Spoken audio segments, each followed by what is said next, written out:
Early this morning, the goblin teller Moru arrived at the territory with the elves. Ear also informed Fang Hao immediately. This was to prevent any unusual situations from occurring in the city while Fang Hao was away. By the time Fang Hao returned to the city via the teleportation array, dense ranks of skeleton soldiers had already surrounded the Lord's mansion, leaving no gaps. Even though Fang Hao and the others rushed back as quickly as possible, Moru and the elves, who had been waiting for a long time, sat stiffly in their chairs, their faces tense, not even daring to go to the restroom. They were afraid that any strange movement they made would provoke an attack from the vigilant undead. Upon his return, Fang Hao realized the oversight in the Merchant Alliance's teleportation. Next time he had to leave, he would need to close the Merchant Alliance's teleportation to prevent anyone from entering the city directly through it. When Moru saw Fang Hao striding into the Lord's mansion, he immediately beamed with joy. "Mr. Fang Hao, you're back." His short stature bounced directly out of his seat. He was more excited to see Fang Hao than he was to see his deceased grandfather. "Ah, Mr. Moru, I was delayed by some matters," Fang Hao explained with a smile. At the same time, his gaze fell upon the several elves waiting beside him. Aside from a few elven guards, the one in the lead had the appearance of a treant, but her body lines and prominent chest made her image more closely resemble a female. Heart of the Deep Forest, Hinasala, Orange Tier 9 Hero. Upon seeing the other party's name and attributes, Fang Hao was instantly startled. He hadn't expected that the elves, whom Moru had described as being in decline, would send an Orange Tier 9 hero for the negotiation. It seemed that even in decline, the former elves still possessed a deep foundation. What made Fang Hao even more suspicious was whether the other party was trying to intimidate him by sending a Tier 9 hero to negotiate. "Mr. Fang Hao, I am Hinasala, the leader of the elven race. I have come specifically regarding the matter that occurred last time." Hinasala stood up and performed a human gesture of courtesy. Fang Hao frowned. The plant-like person before him was actually the leader of the elven race. "Hello, Leader Hinasala." As Fang Hao spoke, he sat down in a nearby seat. Anya and Demit Ganesha also stood behind Fang Hao. Hinasala nodded and continued. "Regarding what happened at the Merchant Alliance outpost last time, I apologize to you on behalf of the Forest of Dreams. I did not properly restrain my subordinates and caused you trouble." The elven race's stance was very humble, especially since the two elves who had robbed Fang Hao were still imprisoned in the Merchant Alliance's jail. According to the Merchant Alliance's rules, to release the two, they first needed to obtain Fang Hao's forgiveness. And this forgiveness required a price. "This matter indeed caused me trouble," Fang Hao said. The other party had robbed him at the Merchant Alliance outpost. If Lola Na hadn't been present that day, this matter might have been difficult to resolve. He naturally wouldn't let the elven race off easily, even if an Orange Tier 9 hero had come. "Mr. Fang Hao, this is the compensation brought by our elven race. We hope you can forgive those two children. They were just impulsive and didn't consider the consequences. At the same time, the Forest of Dreams hopes to become friends with you," Hinasala continued. As she spoke, several elven guards behind her placed two heavy wooden boxes in front of Fang Hao. When opened, they contained a large amount of gold coins and some rare materials and gems. Having had experience in plundering spoils of war before, a quick glance gave him a rough estimate. It was approximately 50,000 gold coins. Fang Hao didn't look at the two boxes of gold coins, but said calmly, "I haven't felt the sincerity of the elven race." Regarding the assistance from the Merchant Alliance last time, Fang Hao actually didn't suffer any losses. After receiving compensation from the Merchant Alliance, he had essentially acquired two valuable items without spending a single coin. However, that was compensation from the Merchant Alliance. It was clearly impossible for the elven race to expect Fang Hao to agree to release the prisoners with just these items. The respect shown by the elves was only because he had a dark gold hero. If he hadn't had any strength at that time, it was highly likely he would have died at the hands of the elven race. "Mr. Fang Hao, I know their actions were very offensive to you this time, but the Forest of Dreams is no longer what it used to be, and it's difficult to produce more valuable items as compensation," Hinasala continued calmly. Hinasala's appearance bore some resemblance to the summoned wood attendants. However, Hinasala's appearance was more like a tree, while the wood attendants were like intertwined vines. Her tone of voice was devoid of any emotion. Having difficulties is not an excuse to shirk responsibility. Fang Hao's attitude showed no signs of backing down. A long time had passed since the last incident.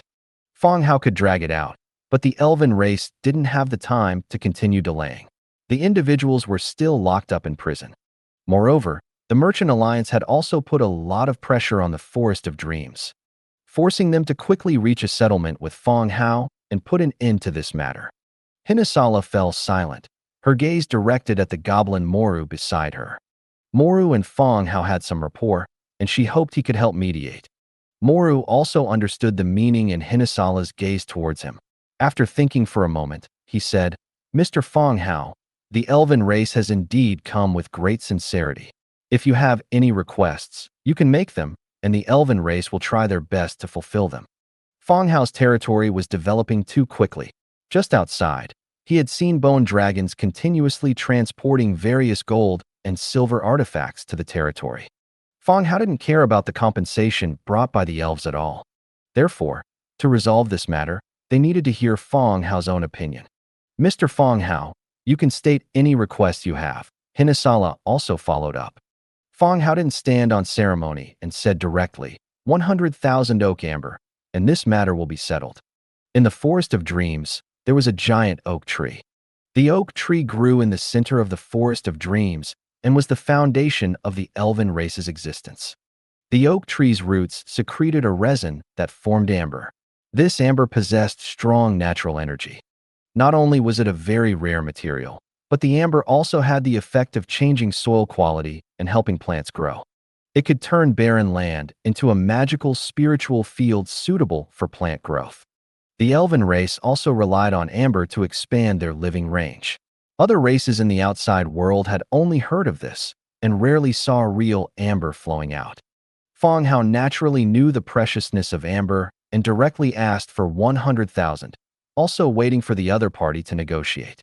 Upon hearing Fang Hao's words, Moru and Hinasala instantly fell silent. Meanwhile, the faces of the several elven guards beside them had already shown anger, appearing as if they were about to fight to the death. "Mr. Fang Hao, are you trying to humiliate me in this way?" Hinasala suddenly spoke. Although her tone was still stiff, one could hear the dissatisfaction within it. It seemed that asking for oak amber was an insult to Hinasala. "I didn't mean to insult you. Is it difficult to produce the amber, or is this legend false?" Fang Hao asked curiously. Seeing that Fang Hao didn't seem to be trying to cause trouble, Hinasala explained again. "Only 1 to 3 pieces of amber are secreted every 10 years, and they are all used to improve the land around the Forest of Dreams. We won't be able to obtain amber for the next 10 years. Oh, Fang Hao understood the other party's meaning. Oak amber held a special significance for the elven race. On the other hand, amber was very difficult to obtain. Even if Fang Hao wanted it, he couldn't get it at this time. This put Fang Hao in a difficult position. If they had nothing, how could they compensate him?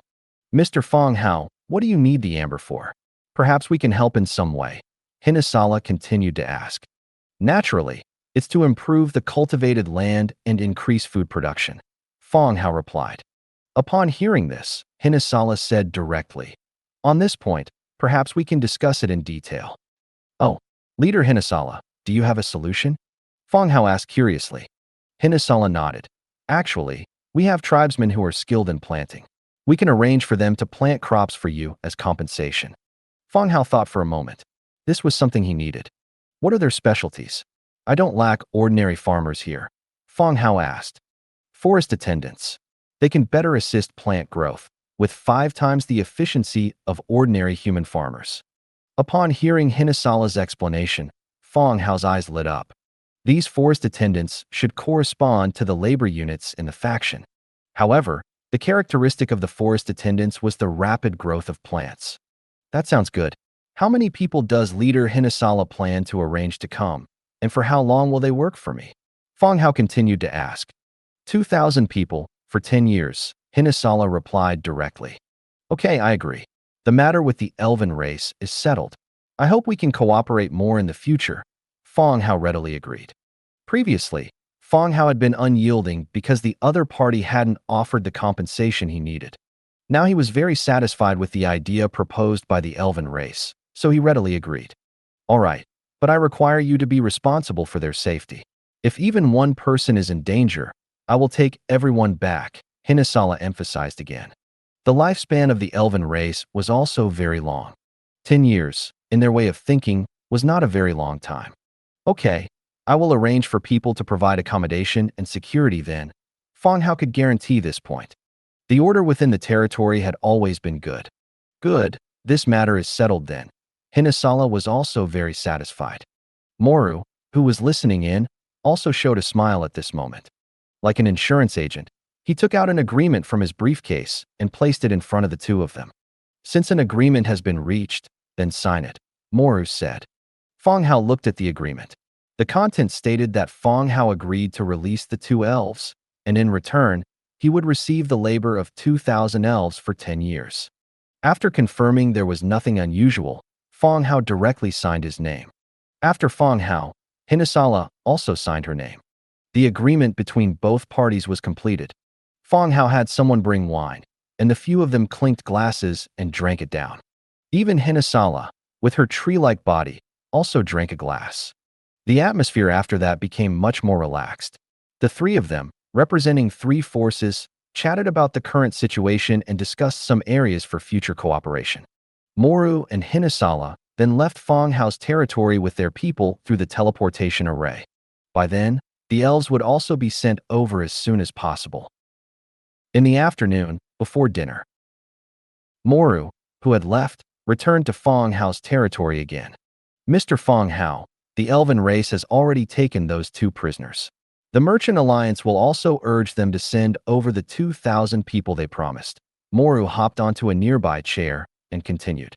Okay, this time I owe a lot to Mr. Moru for mediating. Otherwise, this matter wouldn't have ended so quickly, Fang Hao said with a smile. Haha, that's what the Merchant Alliance should do, Moru laughed heartily. Then, his smile slightly faded, and he continued. This morning, Mr. Fang Hao's words really startled me. I thought you were going to war with the elven race. Startled? When? Fang Hao was taken aback by what the other party said. Although his price was a bit high, he had no intention of going to war. Which sentence made Moru feel like he was going to war? Moru said directly, it was when you asked for the oak amber. You don't know, I was sweating. Oak amber, is there a problem? Fang Hao still didn't understand what was wrong with it. His asking price was a bit exaggerated, but that was because he didn't know the difficulty of collecting amber. It shouldn't have led to war.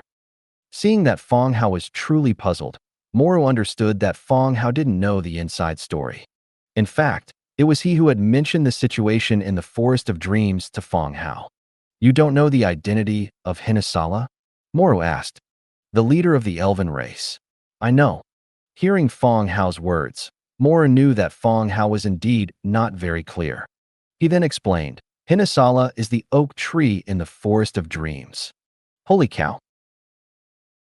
Upon hearing Moru's explanation, he immediately understood the reason for the sudden change in atmosphere during the negotiation. Hinasala was the giant oak tree in the center of the Forest of Dreams, and the oak amber was the amber formed from the resins secreted by Hinasala. If the elves born in the forest considered Hinasala their mother, then asking for amber in front of her could easily be misunderstood as a provocation and an insult. I didn't know. Besides, you told me it was a giant oak tree last time, but you didn't say it could walk out, Fang Hao explained, trying to shift the blame onto Moru. Fortunately, the elves are not strong at the moment, otherwise it could have easily escalated into a faction war.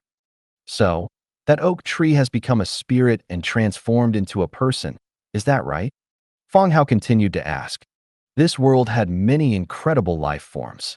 Flower fairies and treants were born from nature. It was understandable for an oak tree to become a spirit. Moru replied, I don't know much either. Hinasala is that giant oak tree, and also the leader of the Forest of Dreams. Moru was just an ordinary teller. Because he belonged to the Merchant Alliance, he had learned a lot of information about various races. But he only knew some superficial things. Oh, Fang Hao also understood. At this moment, the maid announced that dinner was ready. Fang Hao invited Moru to have dinner together. Mora didn't refuse, chatting and praising Ear's cooking while they ate. He even dared to guarantee that if she opened a restaurant at the outpost, it would definitely be very popular. After dinner, Moru said goodbye to Fang Hao and left via the teleportation array. After circling the territory once, he entered the hot spring, enjoying the service of Ear and Anya. Just as he was enjoying this comfort, the long-awaited system prompt suddenly appeared. Congratulations. You have survived safely. Lord Challenge Quest activated.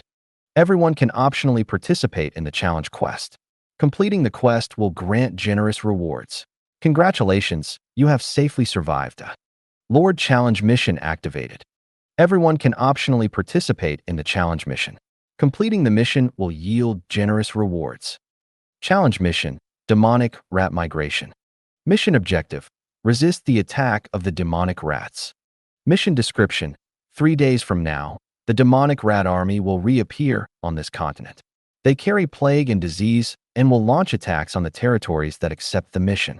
Territories that fail will be occupied by the demonic rats and will not disappear after the mission ends. A mission has appeared. It's been a while since a challenge mission appeared. It seems that in a previous system mission, there was an attack by demonic rats. This time, it's demonic rats again. It seems that demonic rats are also a race on this continent. Judging from the mission description, this mission is different from previous ones. The attack will happen 3 days from now, and if you fail to resist the demonic rats' attack, your territory will be occupied by them. Demonic rats that have occupied a territory will not disappear when the battle ends. Once the demonic rats survive, they will also pose a threat to the surrounding forces. In this way, if someone fails to resist the demonic rats, not only will the transmigrator lose their territory, but the surrounding indigenous villages will also suffer. Rats may not be a powerful race, but their reproduction speed is the fastest. In just a few months, their numbers will multiply, and they also carry plague and black death. In this era, the power of these two infectious diseases is quite terrifying. This is also the most terrifying aspect of the demonic rats. Do you accept the challenge mission? After the mission description ended, the option to accept immediately appeared. Mandatory missions were canceled a long time ago, and the missions currently issued by the system are optional. Accepting and completing the challenge will result in generous rewards, but it also carries the danger of death. Not accepting can avoid the dangers in the mission, but it will widen the gap in strength with other transmigrators. Slowly being eliminated or being assimilated. Fang Hao didn't hesitate and directly chose to accept. Successfully accepted the challenge mission, Demonic Rat Migration. Mission countdown, 2 days, 59 hours, 55 minutes. His territory has sufficient troops, and the undead skeletons are not afraid of the diseases carried by the demonic rats, so he naturally accepted. Moreover, the rewards for completing each challenge mission are very good. After accepting the mission, in the territory channel, Zhang Bin and the others also started discussing. Zhang Bin, should we accept this mission? Su Yang, it's better to accept it. The mission rewards are very good. Fu Lei, there are more human villages here. If a plague appears, even Pearl City will be affected. Zhang Bin, it's the same here. There are too many human villages, and the spawn demonic rats can't be controlled at all. Dong Jiayue, let's see what Brother Hao says. Zhang Bin, right, listen to the boss.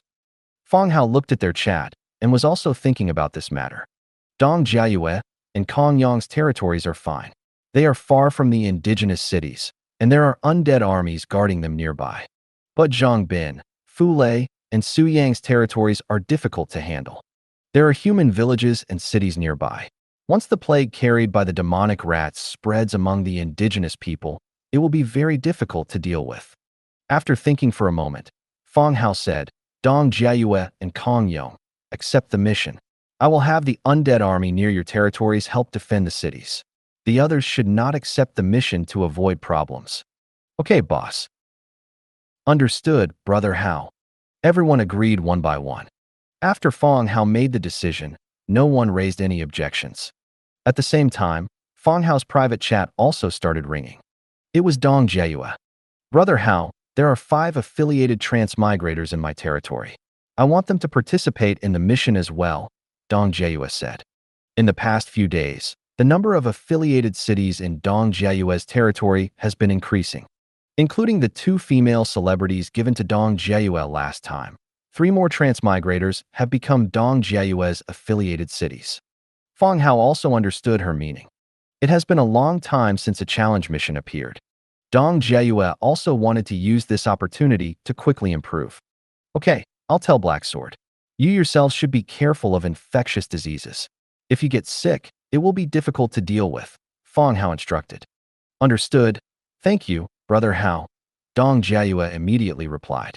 After talking to Dong Jiayue, Fang Hao ate a fruit that was handed to his mouth. He continued to open the regional channel to see what everyone was talking about. Whoever wants to accept this mission can accept it. I'm not accepting it anyway. Who knows who has an infectious disease? And then everyone will die if it spreads. The demonic rats should be the same as last time, with a chance of carrying viruses. Pay attention to burning the corpses and staying away from water sources, and there will be no problem. The person upstairs is talking easily, but it's better to be safe than sorry. That's right. Anyway, I've decided not to participate in this event. It's not easy to live until now, and I don't need this reward. You're right. It's not too late to participate in the next challenge mission.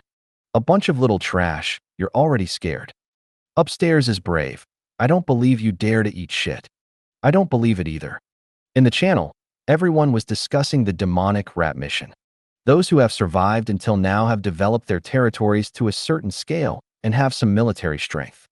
If it were a normal challenge, perhaps more people would participate, but the warning about plague and Black Death still deterred many people, especially when someone mentioned that they don't need this mission and can catch up next time. This also made many people agree with his statement and did not plan to take risks this time. But at the same time, many people also plan to seize this opportunity to give it a shot. Others may not have Fang Hao's hundredfold increase, but there are also some lords with opportunities. They also have their own methods. Fang Hao does not have the ability to take care of everyone in the area. He can only ensure that he, Dong Jiayue, and Kong Yong successfully complete the mission. Avoid causing too much loss in the demonic rat challenge. At the same time, Fang Hao also found that the equipment he put on the channel was selling well again. Every second, the quantity of equipment was decreasing. The equipment he put on the channel had already been updated. The original white weapons and armor were all taken down and replaced with green weapons and sets. The material consumption for green equipment is not much more than that for white, but the attributes are significantly improved, especially the green armor sets, which also come with set attributes. It can be said that they are much stronger than white equipment, and of course, the price is also higher than white. However, most lords still live relatively frugally. If white equipment can be used, they continue to use it, and only 100 or so pieces of green equipment are sold on weekdays. Now, a challenge mission suddenly appeared. This forced the lords who wanted to participate in the challenge mission to replace the equipment on their soldiers in order to protect themselves. Even if they had to spend all their wealth, they had to replace it with good equipment. Therefore, the weapons and equipment Fang Hao put on the channel were decreasing rapidly. Seeing that they were about to sell out, Fang Hao put tens of thousands more pieces of equipment from his inventory on the channel to sell to everyone. At the same time, even the meat and basic materials that were usually rarely paid attention to were also increasing rapidly in price. As expected, war promotes consumption. Fang Hao lay by the hot spring pool, and Jia squeezed into Fang Hao's arm from the left, leaned against his chest, and looked at the Lord's book. What's wrong? Why are you looking at it so seriously? The function of the Lord's book is still quite magical. Even if the indigenous people snatched it, they couldn't see the content or channels when they opened it. However, if the owner of the Lord's book allowed the other party to see it, the indigenous people could see it. It was mostly used for the large map. After all, the transmigrator's chat was in Chinese characters, which the people here didn't understand at all. 3 days from now, a swarm of demonic rats will launch an attack on the territory, Fang Hao said softly. Yi-Er heard him and also lay down on the other side, leaning against Fang Hao's other side. So, Master won't be leaving these few days. With the rapid expansion of the territory, Fang Hao rarely stayed within the territory. Eater's own combat ability is not high, and she also has to look after the territory, so she couldn't leave with Fang Hao.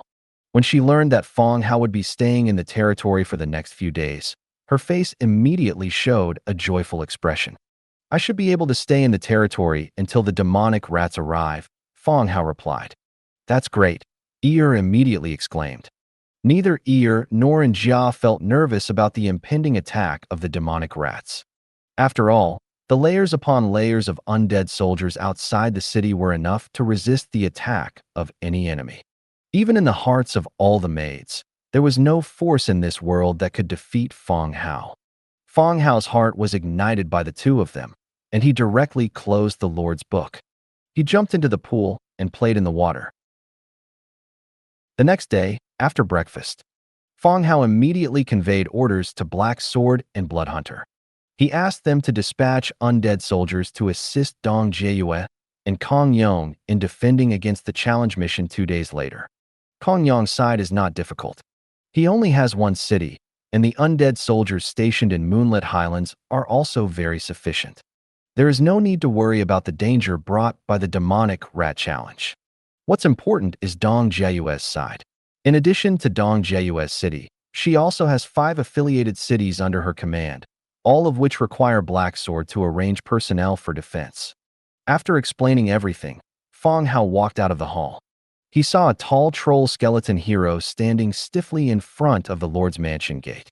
The busy maids in the morning also avoided him and went around him to continue their work. Fang Hao walked out and at the same time checked the information of the troll skeleton hero. Rockhead, Blue Tier 6. As expected, it was the leader of the troll allied forces, Rockhead Bagart. After death, he was made into a skeleton hero by Nielsen, and now he can only be called Rockhead. Rockhead still had the tall skeleton of a troll. Due to a circle of grayish-white marks on his forehead, the bones on his body appeared somewhat yellowed. Lord, Rockhead saw Fang Hao come out and quickly saluted. Welcome to join us, Rockhead. Fang Hao nodded. Rockhead stood up and stood there stiffly. Didn't Scholar Nielsen come out?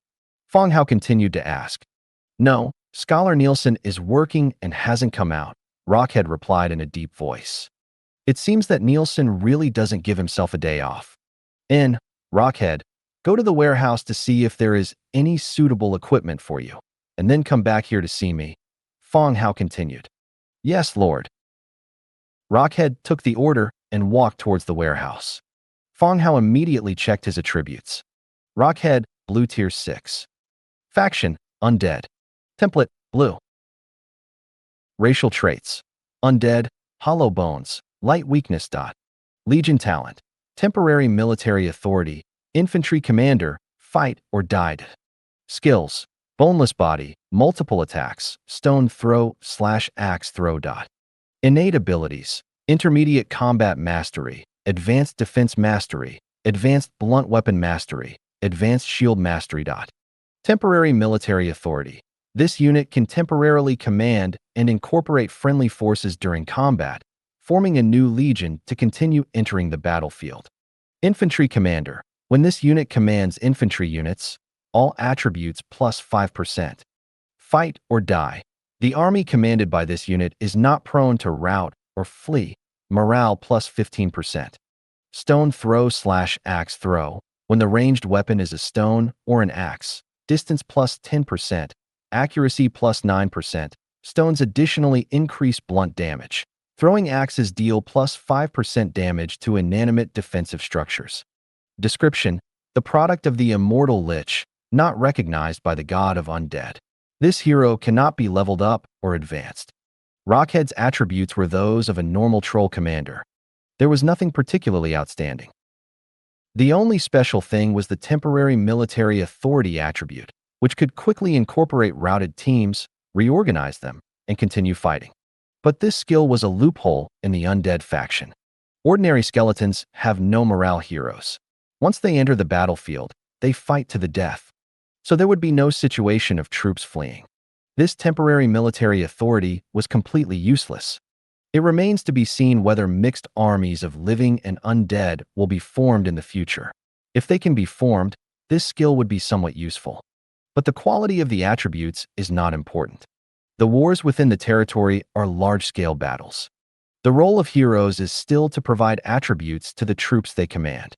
The infantry commander attribute is enough to add corresponding attributes to the army it commands. Not long after, wearing a metal armor and carrying a huge axe in his hand, he returned to Fang Hao. Lord, the defense of the territory will be your responsibility, Fang Hao said. Yes, Lord, Rockhead immediately agreed. Defense, in addition to the defense of the city walls and gates within the city, also includes patrol missions.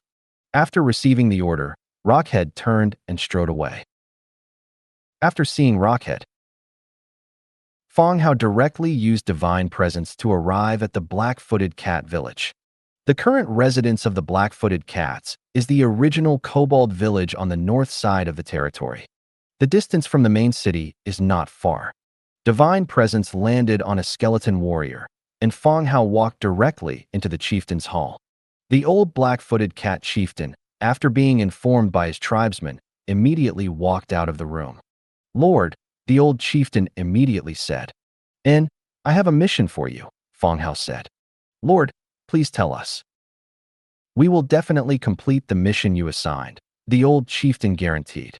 Fang Hao didn't waste any words and directly said, I received news that a group of demonic rats have established a camp near the territory. Arrange for people to immediately patrol the surrounding area and look for similar camps and den-like structures.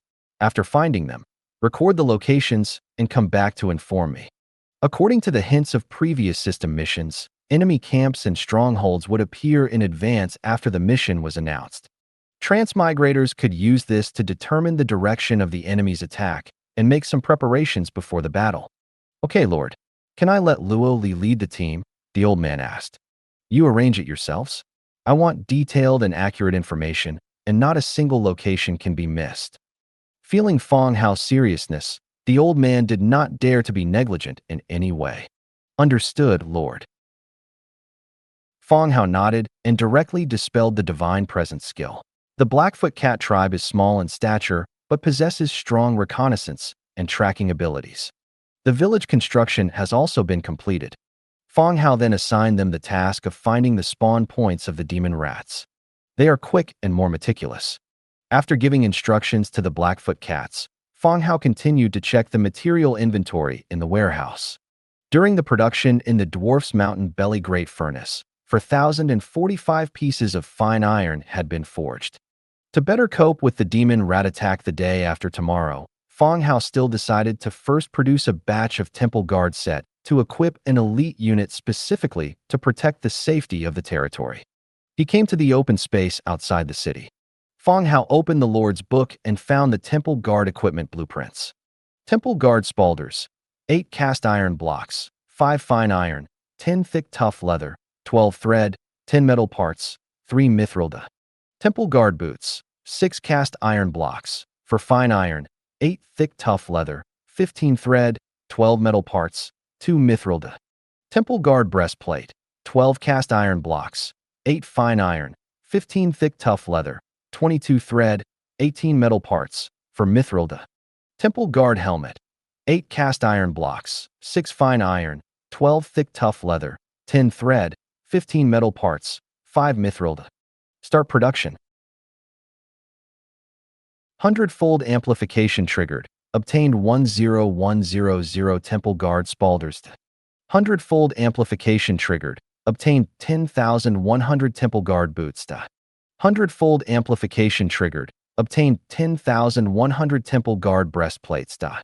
Hundredfold amplification triggered. Obtained 10,100 Temple Guard helmets. Large patches of light appeared from all around, crackling down from the sky. Fang Hao casually picked up a Temple Guard helmet and examined it. Temple Guard helmet, purple. Category, helmet. Defense, level 4 defense. Ability, damage taken -5%. Set attribute, movement speed plus 10%, damage taken -10%, elemental resistance plus 10%, morale plus 20%. Description, Holy Guards will unswervingly carry out any orders given by the temple, diligently guarding their faith. The Temple Guard set, with its gold and silver color scheme, could be said to be quite imposing. No matter where they went, it gave people a feeling of being majestic and elite troops of a kingdom. The equipment's defense was level 4 defense. It was also within the scope of purple equipment, but the abilities and set attributes further elevated the equipment by another level. Especially the damage reduction of -15% was enough to make the set reach level 5 defense. Overall, the Temple Guard set was the best set of equipment among the blueprints he currently possessed. It was even more refined than the armor worn by heroes like Black Sword and Bloodhunter. Now, the only thing lacking was the quantity of fine iron. It seemed that the dwarves still needed to increase their efficiency. The dwarves over there still needed to increase their efficiency. Checking the remaining quantity of fine iron, there were 1,745 pieces. Fang Hao moved to another open space, continued to open the Lord's Book, and found the Thunderblade blueprint. Thunderblade shield, 10 cast iron blocks, 5 fine iron, 8 thick tough leather, 12 metal parts, 2 mithril. Thunderblade cloak, 5 linen, 2 silk, 22 thread, 5 leather, 8 metal parts, 3 mithril. Thunderblade halberd, 1 hard tough wood, 12 fine iron, 2 thick tough leather, 10 metal parts, 5 mithril. Start production directly. Hundredfold amplification triggered. Obtained 10,100 Thunderblade shields. Hundredfold amplification triggered. Obtained 10,100 Thunderblade cloaks. Hundredfold amplification triggered. Obtained 10,100 Thunderblade halberds. Another large patch of light appeared. A large number of Thunderblade weapons appeared before Fang Hao. Fang Hao checked the equipment attributes. Thunderblade shield, purple. Category, shield. Defense, level 5 defense. Ability, deals 10% lightning damage to attackers. Description, it seems to accumulate the anger of the sky, striking back at all attacks. The Thunderblade shield was a round shield. The front was bright silver, carved with various intricate patterns, and the inner concave surface had leech nail-structured handles at the top and bottom, making it more secure and labor-saving when holding the shield. Round shields were different from great shields. Round shields were more convenient to carry and not as cumbersome as great shields. Similarly, the range of defense was also much smaller than that of a great shield. Fang Hao was quite satisfied with the Thunderblade shield. Level 5 defense ability was already a very high attribute. After looking at the shield, Fang Hao continued to pick up the second piece of equipment. Thunderblade cloak, purple. Category, cloak. Defense, level 2 defense. Ability, tracking lightning. Tracking lightning, when attacked, automatically shoots a tracking lightning bolt towards the attacker, causing paralysis and lightning damage. Cooldown 15 seconds. Description, the thunder will lead you to find the murderer hiding in the dark. The Thunderblade cloak was a single shoulder cloak. On the blue fabric, silver patterns were embroidered. After wearing the single shoulder cloak, it would be on the left shoulder area, and the short design would not affect combat like a large cloak. The defense only reached level 2 defense, but the tracking lightning ability was still relatively practical. When attacked, it would automatically release a lightning bolt, striking the enemy's position. This situation usually occurs when you are ambushed by an enemy. At the same time, you also need to ensure that you don't die at the hands of the opponent before considering the enemy's position. Otherwise, if you are killed or severely injured by a ranged arrow from the enemy, the tracking lightning attacking the enemy will be of no use. Next is the last piece of equipment. Thunderblade halberd, purple. Category, halberd. Damage, level 5 damage. Ability, extra 24% attack power based on movement speed. Description, no enemy can escape the pursuit of thunder. The Thunderblade halberd was a long-handled halberd-type weapon. In addition to the level 5 damage, the ability attached to the weapon was an additional 24% attack power based on movement speed. In other words, the faster you run, the higher the additional attack power. Actually, this weapon should be more suitable for cavalry use. In his Undead faction, there were no particularly outstanding cavalry. Instead, he had recently obtained a blueprint for a human Lionheart Knight camp. He could build the Lionheart Knight camp and recruit knights, and when he went to Lisa's city again, they could protect his safety. Lisa's city was getting more and more chaotic now. After checking all the equipment, skeleton hero Rockhead, who was standing by, had also been waiting for a long time. Rockhead, Fang Hao called out softly. Rockhead stepped forward. My lord. Command the soldiers to put on this equipment, Fang Hao said. Yes, my lord. Rockhead immediately began to mobilize troops, instructing the soldiers to change into the newly made equipment. Fang Hao also selected 10 sets of Temple Guard set and Thunderblade 3-piece set from the equipment and put them into his storage space. These 10 sets of equipment would be 1 set for himself and 1 set for the Demon Doll. The remaining sets were intended for Dong Jiayue and Kong Yong to cope with the Demon Rat Challenge in 2 days. It just so happened that Dong Jiayue was good at using long-handled weapons. Spears and halberds should be similar, right? They are all quite long. As for the others, when the quantity of fine iron increased, Fang Hao could continue to produce more. Rockhead directed the soldiers to change their equipment. Fang Hao returned to the Lord's mansion and sent 8 sets of equipment to Dong Jiayue and Kong Yong through the trading channel. Wow, purple equipment, thank you, boss, Kong Yong replied immediately after receiving the equipment. In, 1 set for you, and the other set for Blood Hunter, Fang Hao said.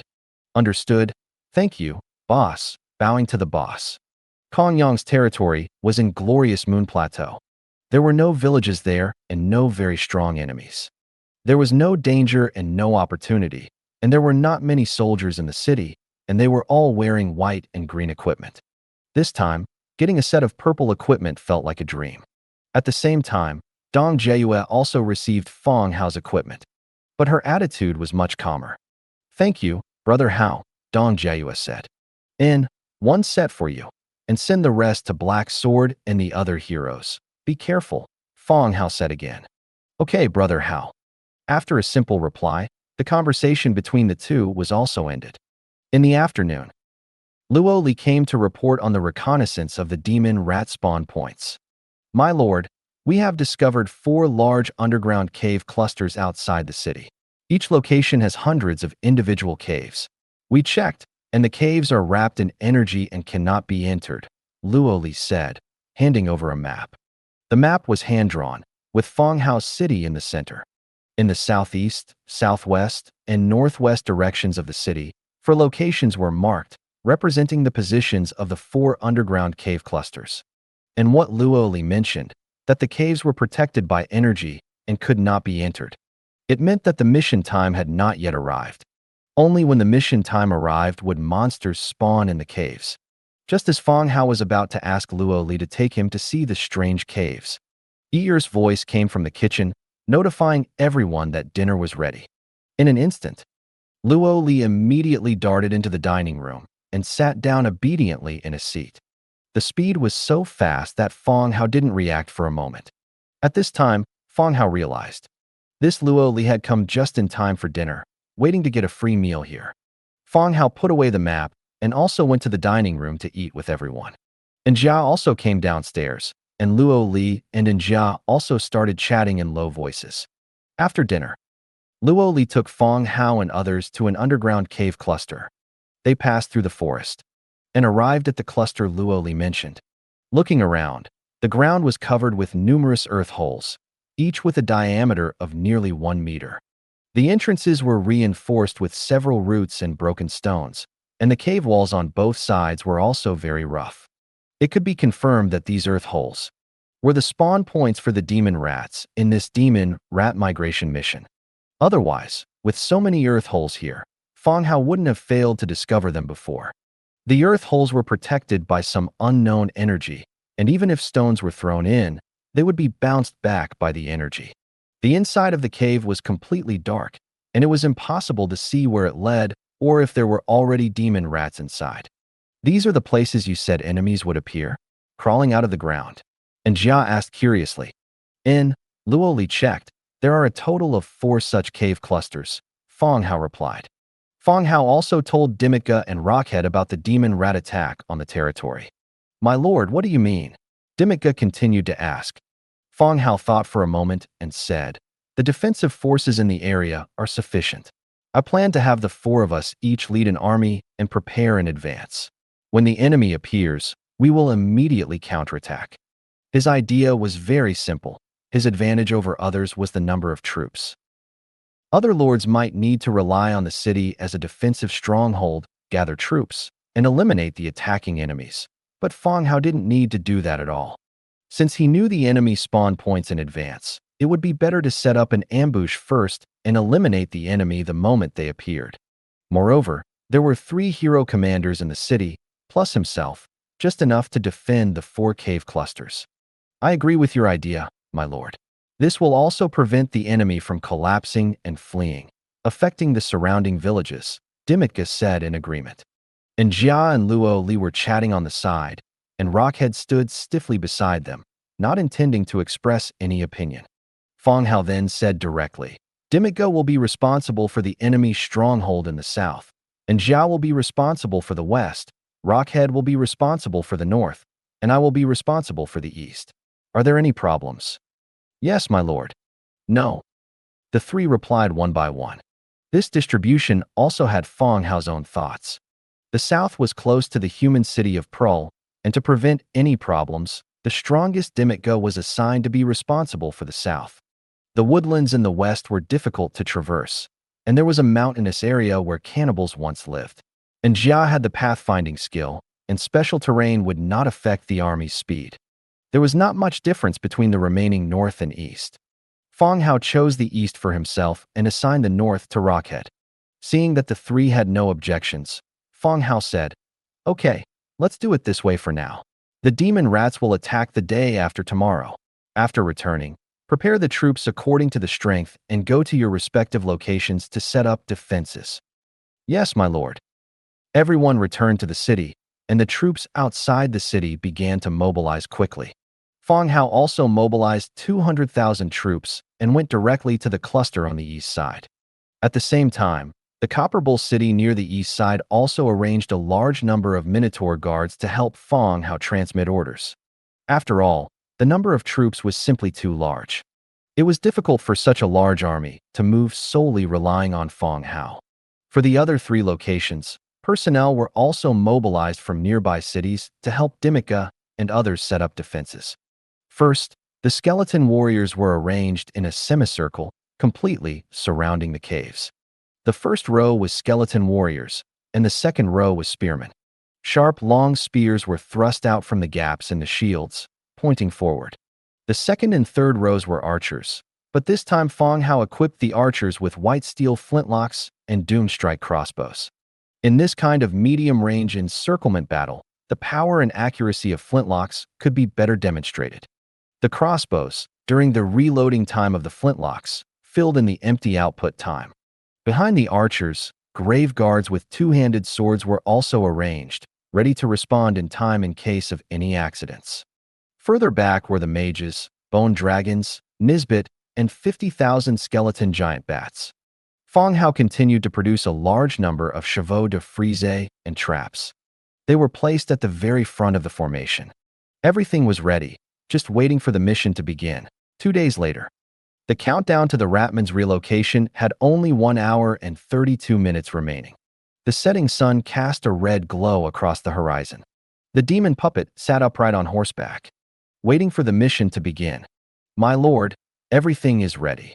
A Minotaur stepped forward quickly and said. The Minotaurs were dispatched from Bronze Bull City to assist in carrying out orders.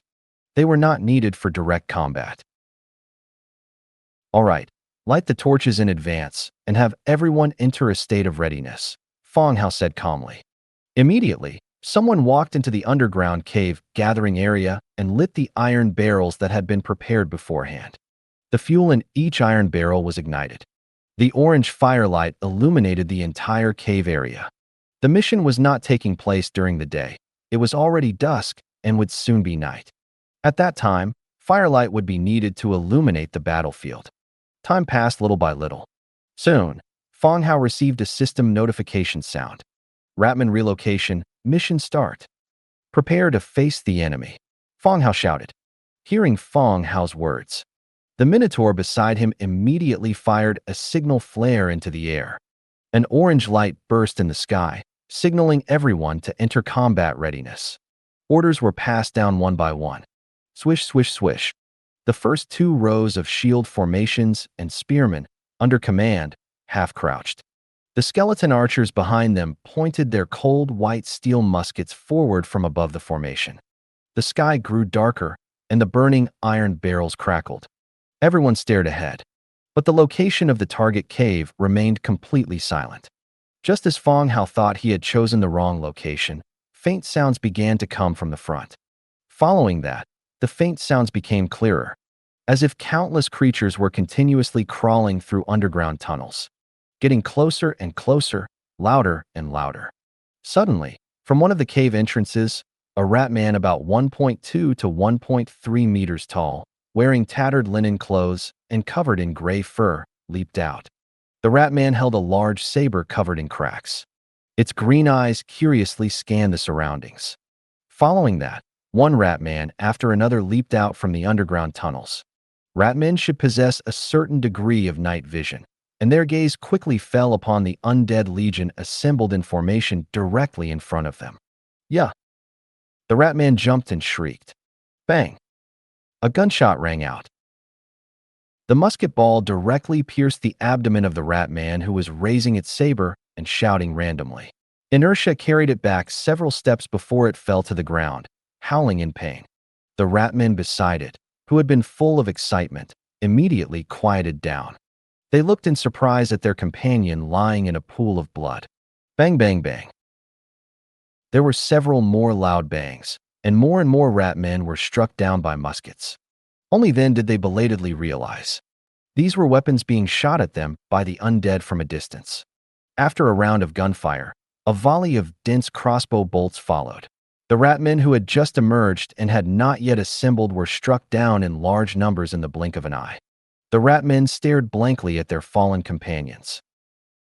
At this moment, a rat man wearing dark red armor and with a sturdier, taller build crawled out of the cave. It quickly scanned the battlefield situation, took the horn from its waist, and blew it. As the loud horn sounded, all the rat men began to emit a faint red glow.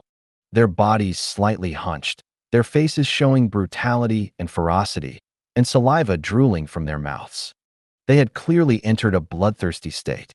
The next second, all the rat men who had emerged raised the weapons in their hands and began to charge forward recklessly.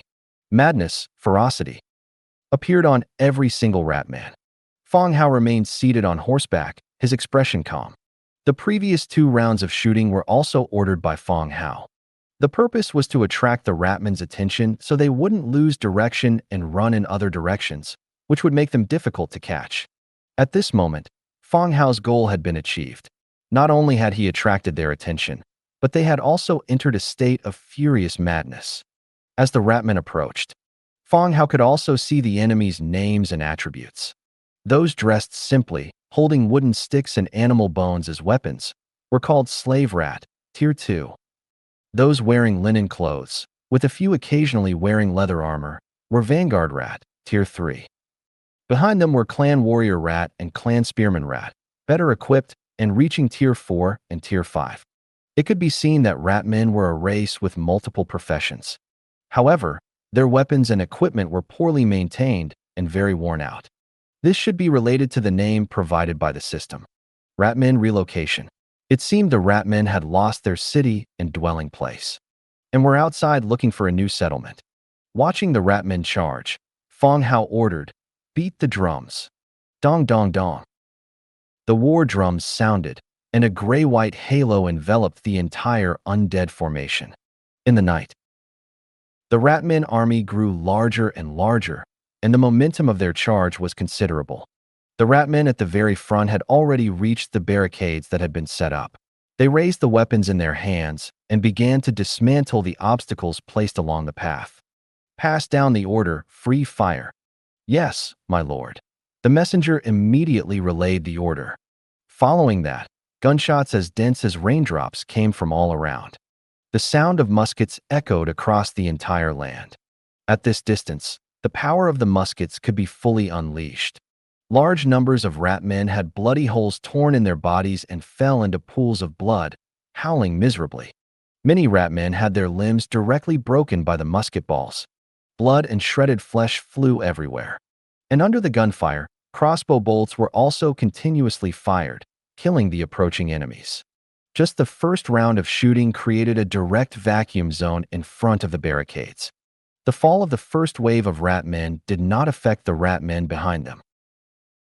They still charged to the barricades without fear of death, continuing to hack at the obstacles in front of them. Following that, the second round of gunfire rang out again. Another large number of ratmen fell. The ratmen in the rear continued to fill the positions of the fallen and still launched their attack. "Order the mage corps to attack," Fang Hao said. "Yes, my lord." The messenger ran down. Soon, dense magic missiles streaked over the heads of the undead legion, like meteors, smashing into the ratmen's formation. Magic missiles smashed into the location of the ratmen's caves. Some ratmen who had just crawled out were sent flying before they could even see what was happening, landing dizzy and disoriented. Soon, under the continuous assault of the ratmen, the barricades that had been set up were cleared one by one. The ratmen, in a frenzy, rammed their bodies against the spear and shield formation. Bodies were impaled by spears, and blood dripped down the spear shafts. Ratmen fought fiercely, but against the well-equipped undead army that had already formed ranks and was waiting, they were still at a disadvantage. The corpses of ratmen in front of the army piled up into a small hill. Although the number of ratmen was still vast, and they showed no fear. But Fang Hao was certain that if the ratmen had no other tricks up their sleeves, the victory of the battle was already a foregone conclusion. The ratmen simply couldn't break through their defenses, let alone capture the city. At this moment, Fang Hao's gaze fell upon the ratmen cave area.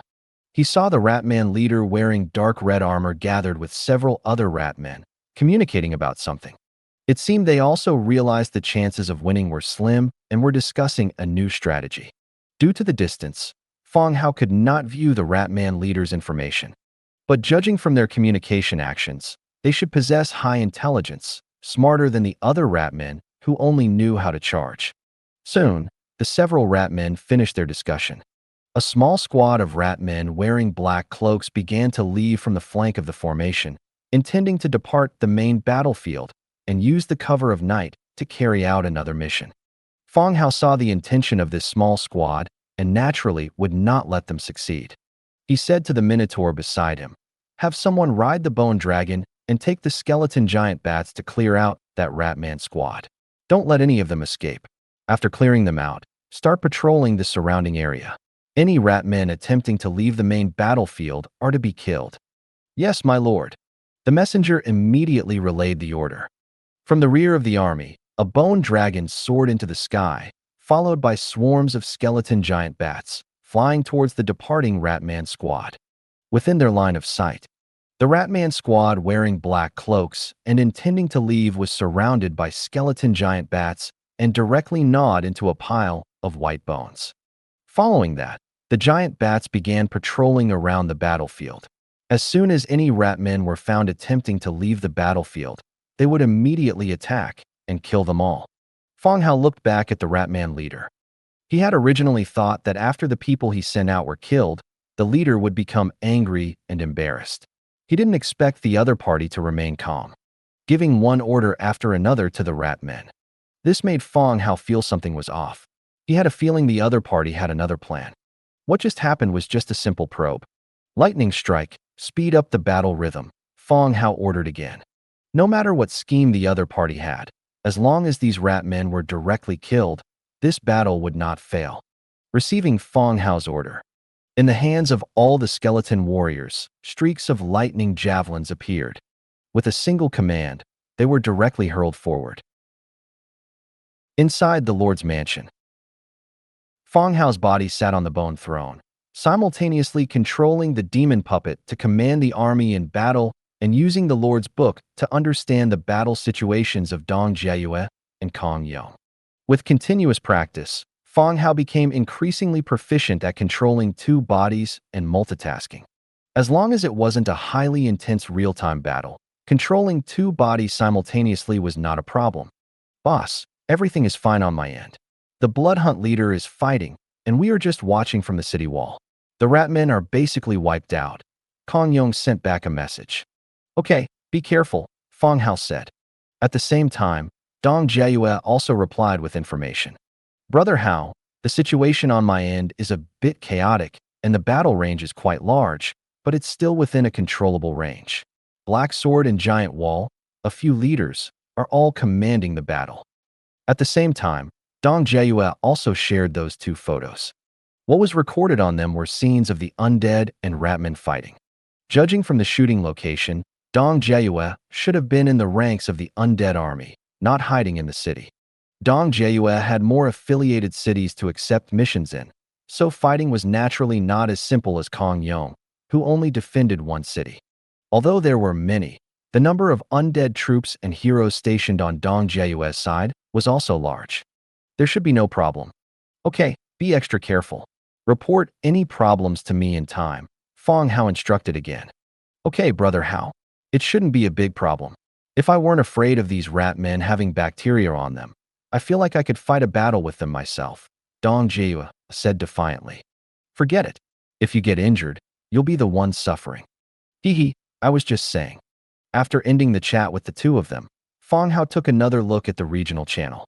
Many people were discussing the battle. Some said these rat men were not difficult to deal with, while others were asking for help. Using resources as leverage, they asked nearby lords to come and help. Fang Hao watched seriously. Just then, outside the lord's mansion, a furious roar suddenly came. Following that was the sound of heavy objects hitting the ground. Fang Hao, sitting on the throne, was suddenly startled. Had someone charged into the territory? Fang Hao didn't care about anything else. He took out the Sword of Thunder from his storage space and ran towards the door. He saw that the two Nisbet guarding outside the door were already fighting with ratmen. And on the open ground in front of the Lord's mansion, there were several circular holes in the ground. And from inside the holes, ratmen continuously crawled out to join the battle. Master, Yi-Er also ran out of the room, her face pale. Fang Hao said, "Don't come out." Oh, Yi-Er turned and ran back. Fang Hao looked back outside the door. Underground Runner Rat, Tier 3. This type of Ratman played the role of an engineer in the Ratman faction. They could quickly dig tunnels, providing hidden pathways for the Ratmen to travel through. As long as the tunnel was dug through, the Ratman army could use this hidden path to directly reach the target city, to carry out a decapitation strike. Although these Ratmen were part of a system mission, they also displayed intelligence not inferior to humans.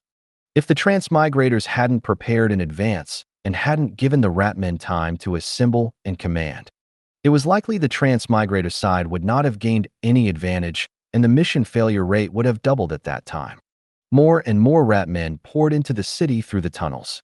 They had only one goal: to charge into the Lord's mansion and capture the city. The Nisbet withstood the first wave of Ratmen attacks.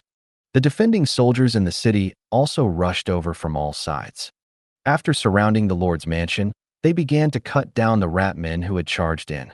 The soldiers in the city were not as numerous as those outside, but those defending inside the city were undead warriors equipped with the Temple Guard set, including higher-tier units like Skeleton Mantismen and Nisbet. The rate at which they killed Ratmen was even faster. Soon, the Ratmen who had charged in were almost completely wiped out. Fang Hao immediately ordered people to throw blasting caps into the holes. Boom, boom, boom. Several muffled explosions directly blew up the tunnels dug by the Ratmen. However, this only blew up the existing tunnels. If the Ratmen still had underground runner rats, they would continue to dig through endlessly. Fang Hao immediately made unified arrangements for the guards in front of the Lord's mansion to protect this area tightly. "Ear," Fang Hao called out. "Master." Ear ran out from the room. "Go and call all the maids over. You'll all stay in the Lord's mansion for the night," Fang Hao said. "Okay, Master," Ear replied and ran towards the maid's living area. At the same time, Fang Hao opened the Lord's book and sent messages to Dong Jiayue and Kong Yong, warning them to be careful of rat men who could dig tunnels, to prevent being ambushed. After instructing the two of them, Fang Hao also took a photo of the tunnel-digging rat men and sent it in the regional channel, reminding everyone who accepted the mission to be careful of the Ratman's decapitation strike. Holy moly, they even have decapitation strikes. These rats must have become spirits. Luckily, I didn't accept this mission. It seems a lot of people will die tonight. Damn it. I was wondering why those rat men weren't in a hurry. So they can dig tunnels. Thank you for the reminder, boss.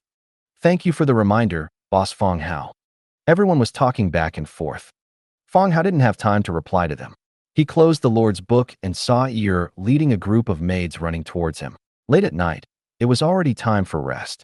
The maids, dressed in simple, loose nightgowns, jogged along the path, their chests heaving.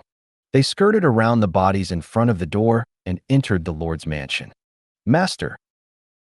The maids bowed, their loose linen tops hanging loosely. From Fang Hao's perspective, everything, whether it should be seen or not, was clearly visible. The maids didn't seem to mind, and even intentionally compared themselves, swaying back and forth from time to time. All right, it's a bit dangerous outside tonight, so you'll just have to make do here for the night, Fang Hao said to the maids. Yes, master, the maids replied. Yi led the maids upstairs and began to arrange rooms for them to rest in.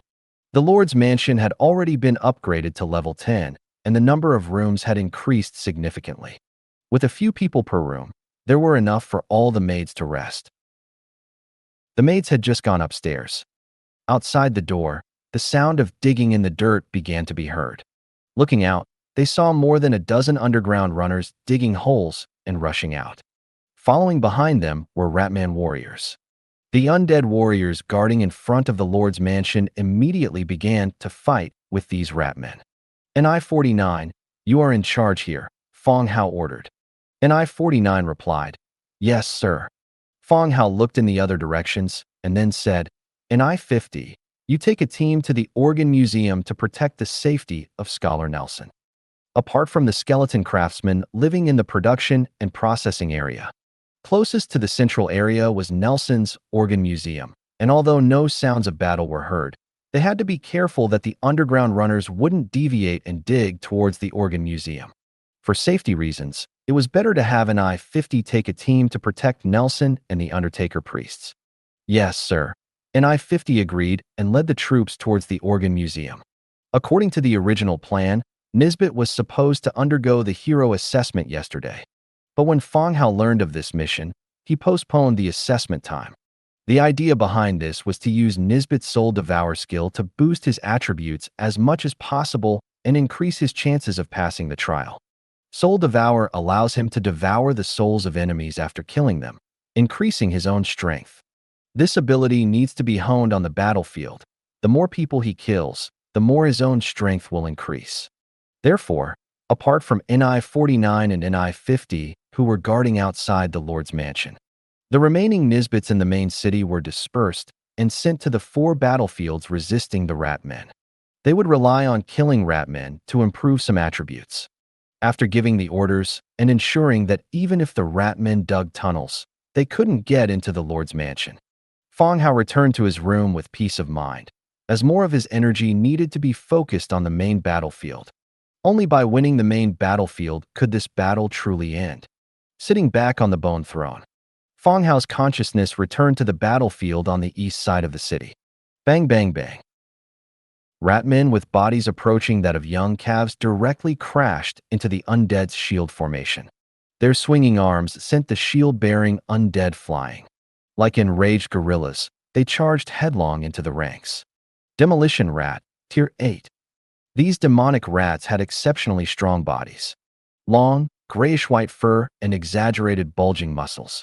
If it weren't for their heads still being those of rat men, one might even think they were maddened gorillas. Graveyard Guardians, move out and clear these big guys, Fang Hao said calmly. The demolition rats relied only on their initial burst of momentum. But their numbers were not large, and under the barrage of arrows and magic, only about 200 or so managed to break through. The Graveyard Guardians waiting in the back immediately rushed forward. Dozens of them surrounded and attacked one, directly hacking the demolition rats into meat paste. Even with their strong bodies, they couldn't last long under such a concentrated attack. Seeing that no more rat men were crawling out of the underground tunnels in front, Fang Hao directly ordered, "Pass down the order, attack." "Yes, sir." The messenger left to relay the order. At the same time, the rhythm of the war drums became more urgent. In the sky, several bone dragons flew out, and beams of black energy swept through the rat swarm. Large numbers of rat men were unable to dodge and were swept by the light beams. Their bodies began to fester and fall off, turning into skeletal remains. At the same time, the spear formation, which had been half crouching and only defending, all stood up and began to advance. The graveyard guardians and Nisbets behind the shield formation. Like meat grinders, they cut down all the enemies that leaked through. The battle between the two sides had turned into a one-sided slaughter by the undead, and the shield formation, with spears thrusting out, continuously pushed forward, forcing the Ratmen to retreat step by step. At this time, the Ratman camp had less than 10,000 remaining. They gathered together, watching the approaching undead warily. In the Ratman camp, the Ratman leader wearing dark red iron armor, holding an iron knife covered in patterns, he stared ahead with eyes full of anger. He was a hero among the Ratmen, and also the commander of this battle. Headhunter, Pulitzer, Purple Tier 5. Pulitzer had received formal military training among the Ratmen. An undead army lined up outside the tunnel. Clearly, the other side had already known his location and had made full preparations. When they couldn't break through the undead's defense head-on, he chose the strategy of a sneak attack. Continue to launch continuous attacks from the front to divert the attention of the main force. At the same time, dispatch a large number of digging ratmen to excavate tunnels directly to the enemy's city. Once successful, the enemy's forces would immediately rush back in a hurry. They could then attack from both sides and completely annihilate this team. However, his plan seemed to have gone wrong somewhere. The personnel arranged to go through the tunnels had not sent back any news until now, and this team had not returned to reinforce. And now, the other side had launched an attack, putting them in a situation where they had no retreat. Pulitzer looked at the team in front of him, his eyes beginning to flicker. He blew the horn again. The Ratmen, amplified, their eyes turned crimson again, filled with anger and bloodlust, and they charged towards the attacking undead. But Pulitzer himself, with his small team of 100, drilled into the forest on one side. He planned to use those Ratmen as cannon fodder to buy himself time to escape. As soon as he made a move, Fang Hao noticed his actions. There was no way around it. This Ratman in dark red armor was too conspicuous among the Ratmen. It was hard not to notice him. Moreover, Ratmen carry various diseases. How could Fang Hao dare to let him escape alive? Seeing him about to immediately drill into the forest, he immediately said to the messenger next to him, "Arrange for someone to intercept and kill those who are escaping. Don't let a single one get away." "Yes, sir." The bone dragons and skeleton giant bats set off again, chasing after the fleeing Ratmen. Before long, intense fighting sounds also came from the direction of the forest. Another 2 hours passed. All the Ratmen were annihilated. And in the forest, among the many undead soldiers, only Headhunter, Pulitzer remained, struggling to hold on. The steel knife in his hand supported his body, and his entire body's grayish-white fur was stained red with blood. Fang Hao was at the very back of the army. Seeing the other side's purple tier 5 strength, he was also a little surprised. No wonder, even though he had arranged so many troops to surround it, it still managed to hold on until now. When the Ratman leader was beaten to within an inch of his life, Fang Hao immediately said, "Stop, don't kill him." The spears thrust down by the soldiers immediately hovered in the air and were slowly withdrawn. The demonic puppet walked over from behind, looking down with cold eyes at the dying Ratman hero. A glimmer of hope suddenly flashed in the Ratman hero's eyes. He wondered if the other side was going to recruit him. After all, this undead army also contained many orc soldiers. It was very possible that the other side suddenly had a change of heart and intended to recruit him. Seeing an undead soldier in gold and silver armor walking towards him, he had already thought about how to reply to the other side. First, agree to serve the other side to save his life. Then, find an opportunity to take revenge later, or directly seize the other side's territory. And i.e., come over and kill him. Suddenly, the Ratman hero heard the other side's words. Who was in i.e.? Wasn't he here to recruit him? To the side, a tall undead with a dog's head walked over and brought down an axe on the figure below. Uffed. The sharp axe severed his neck. The ratman's head rolled to the side. At the same time, a black mist rose from the corpse and entered Nie's mouth. This was the effect of Soul Devour, killing enemies to enhance one's own abilities. After the corpse died, 2 special items also dropped. Nie picked them up and brought them to Fang Hao. Contaminated blood 2. Contaminated blood. Category: blood. Description: the secret of the demonic rat clan's genetic modification is hidden in the blood. So it was rat blood. He didn't know what it was for. Fang Hao put it away casually and continued to order: clean up the battlefield. Burn all the corpses except for this hero's body. And by the way, go to the warehouse and get a coffin to bury this hero's body first, and dig it up when Scholar Nelson comes out. There was no way around it. Fang Hao was really afraid of viruses. He could only wait for Nelson to come out and see if this corpse was poisonous before making further plans. Hearing Fang Hao's order, all the undead began to take action. They cleaned up the battlefield, piled up all the rat corpses, and burned them together. It was a waste of these corpses, otherwise some units could still be converted in the conversion field. Although the spread of diseases by rat men was probabilistic, but Fang Hao still didn't want to take risks in such matters. Moreover, the combat power of the Ratman units was not particularly outstanding, so there was no need to take this risk. Therefore, Fang Hao directly ordered that all corpses be burned. The soldiers began to move. Fang Hao, meanwhile, rode his horse to the battlefields of the other 3. The battles of Dmytra and Anya had already ended, and they were cleaning up the battlefields. There were no Ratman heroes among their enemies, and the battles were not as intense. After Fang Hao informed them to burn the corpses, he went to the area in charge of Rockhead. The battle on Rockhead's side was also nearing its end. Soon, the rat swarm would be completely annihilated.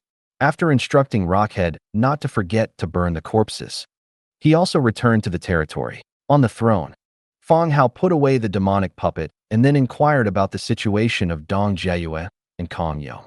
The battle was still ongoing, but the outcome was already decided. There were no Ratman heroes on their side either, and under the well-equipped forces and large-scale firepower coverage, the Ratman army was completely at a disadvantage. Coupled with the tenfold number of troops, they could even stomp those rat men into pies. After hanging up the message, Fang Hao walked out of the Lord's mansion and ordered people to clean up all the corpses outside, and then clean up the blood on the ground. It was already past midnight, and when Dmytra, Anya, and Rockhead had all finished their battles, Fang Hao also received a system prompt. Congratulations, Lord, for completing the demonic rat migration mission. Your city has killed a total of 220,000 demonic rats. Please check your rewards. Rewards issued: all faction influence plus 100, 1 special building blueprint, orange, 1 hero recruitment scroll, orange, war coin plus 1200. After the battles on the 4 battlefields ended, the system sent a mission completion prompt. Every previous mission had a time limit. Even if you completed the mission in advance, you had to wait until the time was up, or everyone completed it before the rewards were distributed uniformly. Now, the enemies in the mission would not disappear when the time was up. It was likely that many lords would engage in a prolonged battle with these rat men for a certain period of time. If they waited for a unified distribution, it would probably take at least 10 days to half a month. The number of rewards was not large, but the quality was high. Both items were of orange quality. Fang Hao directly checked the rewards. Magic Scroll Engraving Room, orange tough wood 2200, stone bricks 3500, fine stone bricks 1500, iron 1200, cast iron blocks 800, metal parts 200, abundant essence 5, magic essence 10, perfect essence 10, memory crystal 1. Description: magic scrolls can be engraved in the building. It was indeed an orange blueprint. Fang Hao was still a little happy. From the name and the description below, the purpose of the building could be seen. It was a building used for engraving magic scrolls. Fang Hao had some understanding of magic scrolls. They were consumables that could release one-time magic. Even ordinary people could release powerful magic through scrolls to attack enemies. and the power was also very great. They were difficult to obtain on the market and were very expensive. After learning magic, Fang Hao no longer paid attention to these expensive scrolls. But those mercenaries, nobles, and wealthy merchants were very enthusiastic about these things that could achieve results easily, although the materials consumed were relatively large. Fortunately, Fang Hao had them all. As for the final memory crystal, Fang Hao had exchanged for it in the regional channel, and he also had several memory crystals in the dragon's treasure cave last time. At that time, he didn't know what they were for and had kept them in the basement. Even now that they had a use, only one would be consumed. Fang Hao was not in a hurry to build it, and continued to check the subsequent rewards. Hero Recruitment Scroll, Orange. Category, Recruitment Scroll. Description, after use, a random orange template hero can be recruited. The Ratman's attack posed no threat to him at all, and the rewards were so generous that he felt a little embarrassed to take them. Should he give himself 2 cuts, or else he wouldn't feel at ease? Fang Hao walked to the front of the Lord's mansion. Do you want to use the hero recruitment scroll? After use, a random orange hero can be recruited. Use. Then, the recruitment scroll in his hand emitted a faint light, slowly dissipating like burning paper. The next second, a complex magic circle appeared on the empty space in front of him. Under the cover of the orange light, a figure slowly rose from the ground. Successfully recruited, Glory of the Kingdom, Asathi, Orange Tier 7 Hero. Successfully recruited, Wind Fei, Etten, Tier 8. Seeing 2 recruitment messages appear simultaneously, Fang Hao was stunned. He reconfirmed the disappeared recruitment scroll to ensure he hadn't made a mistake in its use. He had used 1 scroll, so how could 2 names appear? Outside the door, the magic circle shone even more brilliantly. The hero's outline became increasingly clear. As the light dissipated, a figure and a horse stood before Fang Hao. Seeing the scene before him, Fang Hao understood why 2 names had appeared. One of them must be the hero's mount. The recruitment scroll's ability was truly powerful. Whether it was Nelson, Dimitrij, or the hero recruited today, the recruited hero always brought their own equipment upon successful recruitment, so it was reasonable to bring a strong and handsome white horse. The horse wore a suit of dark armor, with a crossbow hanging on the left side of its saddle.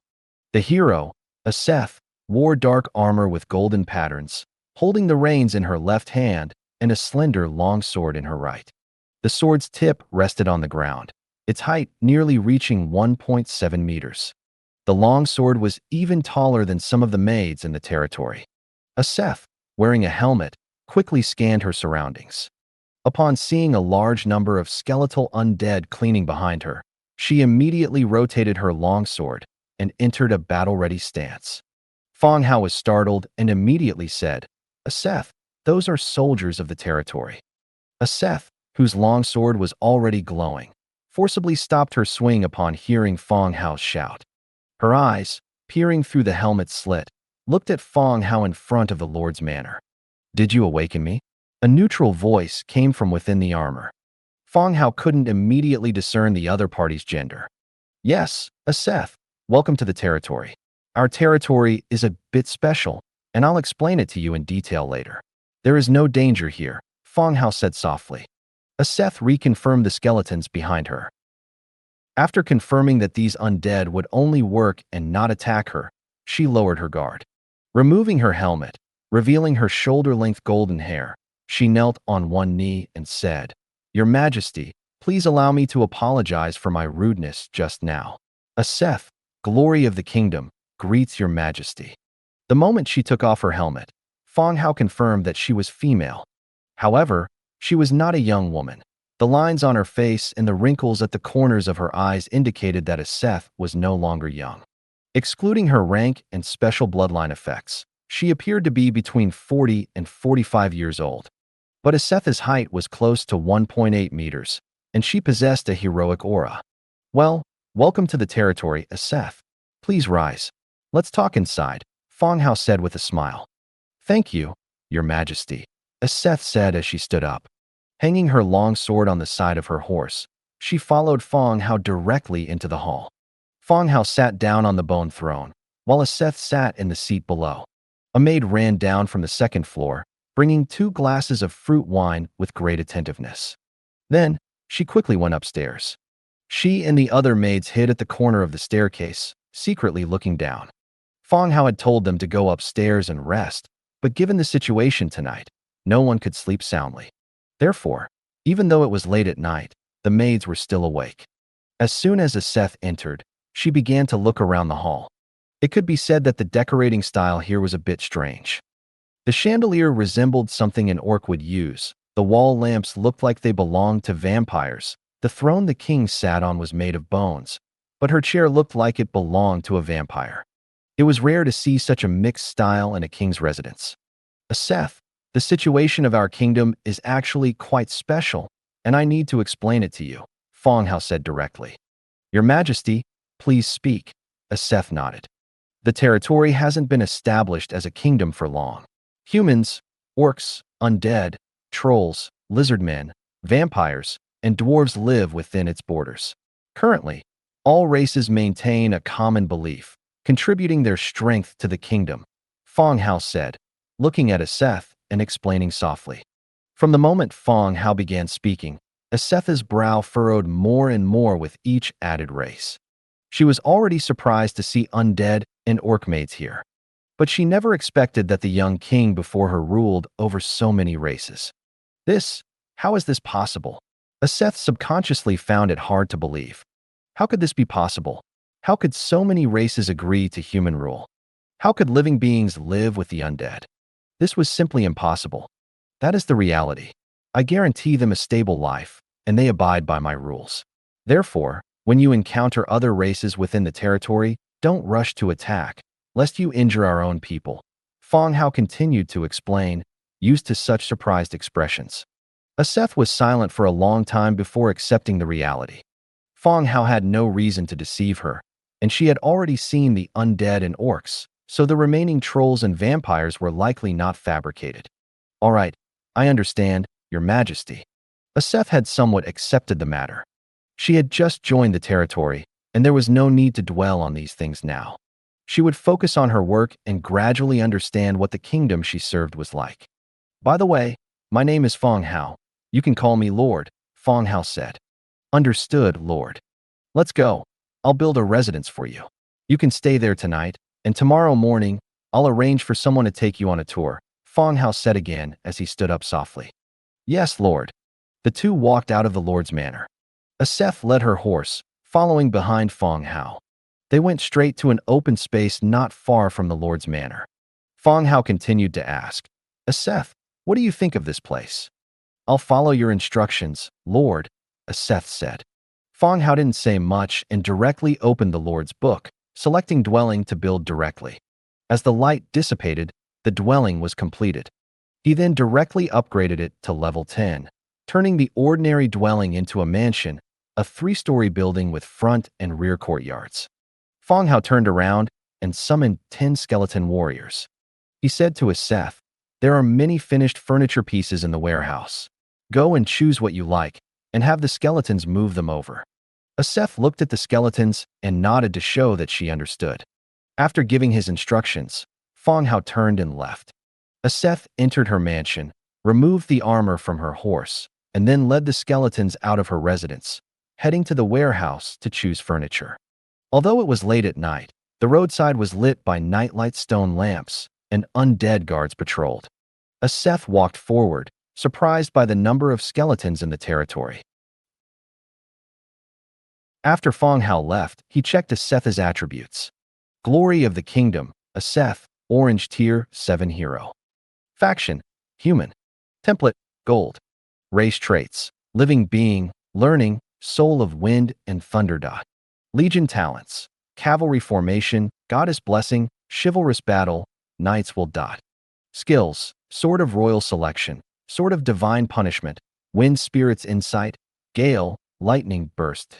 Inherent abilities, Domain Horsemanship Mastery, Domain Longsword Mastery, Master Level Tactics Mastery, Master Level Foot Combat Mastery. Soul of Wind and Thunder, Air Magic plus 100%. Cavalry Formation, the foremost cavalry expert. When the knights under his command form the cavalry formation, The power of their charge will be greatly increased. Goddess blessing. The human army under command will receive the blessing of the goddess, gaining additional physical damage reduction. Chivalrous battle. With a justified cause, the morale recovery of the human army under command is plus 25%. Knight's will. When cavalry dismounts to fight the enemy, attack power plus 15% and defense plus 15% in foot combat. Sword of the Chosen King, active, all attributes plus 100%. Sword of Heavenly Punishment, active.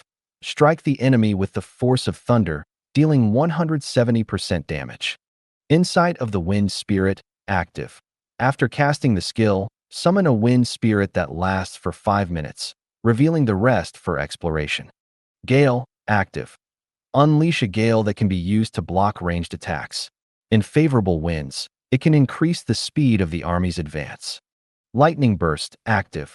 Deals chain air damage to all enemies in the surrounding area. Description: she is skilled in combat techniques and deeply versed in strategic tactics, never having suffered a defeat in her life. Whether commoner or nobleman, all regard her as a paragon of perfection and glory. Upon the new king's succession, Aseti was recalled to the capital and executed by slow slicing. Aseti is clearly a cavalry general, and a very excellent general. Among the legion talents, cavalry formation belongs to the cavalry attribute talent. Goddess blessing and chivalrous battle are also very practical, increasing damage reduction and morale. Especially Knight's Will, which can also add damage and defense to foot combat after the cavalry dismounts. Whether mounted or dismounted, Aseti is a qualified commander. Among the skills, in addition to the 2 close combat skills, Aseti also possesses 3 air-based skills. Combined with her Soul of Wind and Thunder talent, the effects of the 3 air-based skills can be enhanced by 100%. A cavalryman who knows magic is rare, but it also proves Aseti's superior talent and powerful strength. Fang Hao is very satisfied with this newly joined hero. Just as he was about to close the Lord's book, he suddenly thought of the horse that appeared with Aseti. He immediately checked the horse's attributes. Wind Demon, Aduan, Tier 8. Owner, Aseti. Race characteristics: living being, warhorse, tireless march. Skills: lead horse, wind walk, iron hoofed. Inherent ability: advanced speed mastery. Demon power, passive. A specially trained warhorse that can simply control the power of wind. Tireless march, passive. This unit is immune to any form of slowing effect. Lead horse, passive. When acting as the lead horse, the stamina consumption of horses in the formation is minus 20%, and the marching speed is plus 50%. Wind walk, passive. Enters a high-speed movement state. Wind resistance minus 80%. Iron hoof, active. Front and rear hoof attack power plus 50%. Description: a specially trained warhorse that can be equipped with heavy armor while maintaining a high movement speed. The attributes of the Wind Demon are also very good.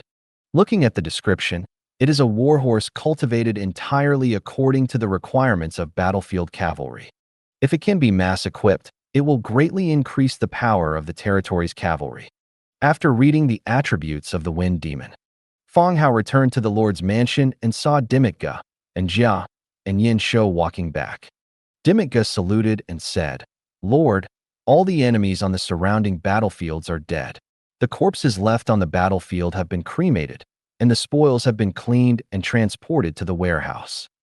Fang Hao had already received the system notification and rewards, but Dimika and the others didn't know yet. After cleaning up the corpses and spoils, they specially came to report. "Good, everyone has worked hard. Arrange for everyone to enter the city to rest," Fang Hao said. This battle not only mobilized the garrisoned undead army, but also brought in a large number of humans and orcs from the surrounding cities. Now that the battle is over, these people also need to rest.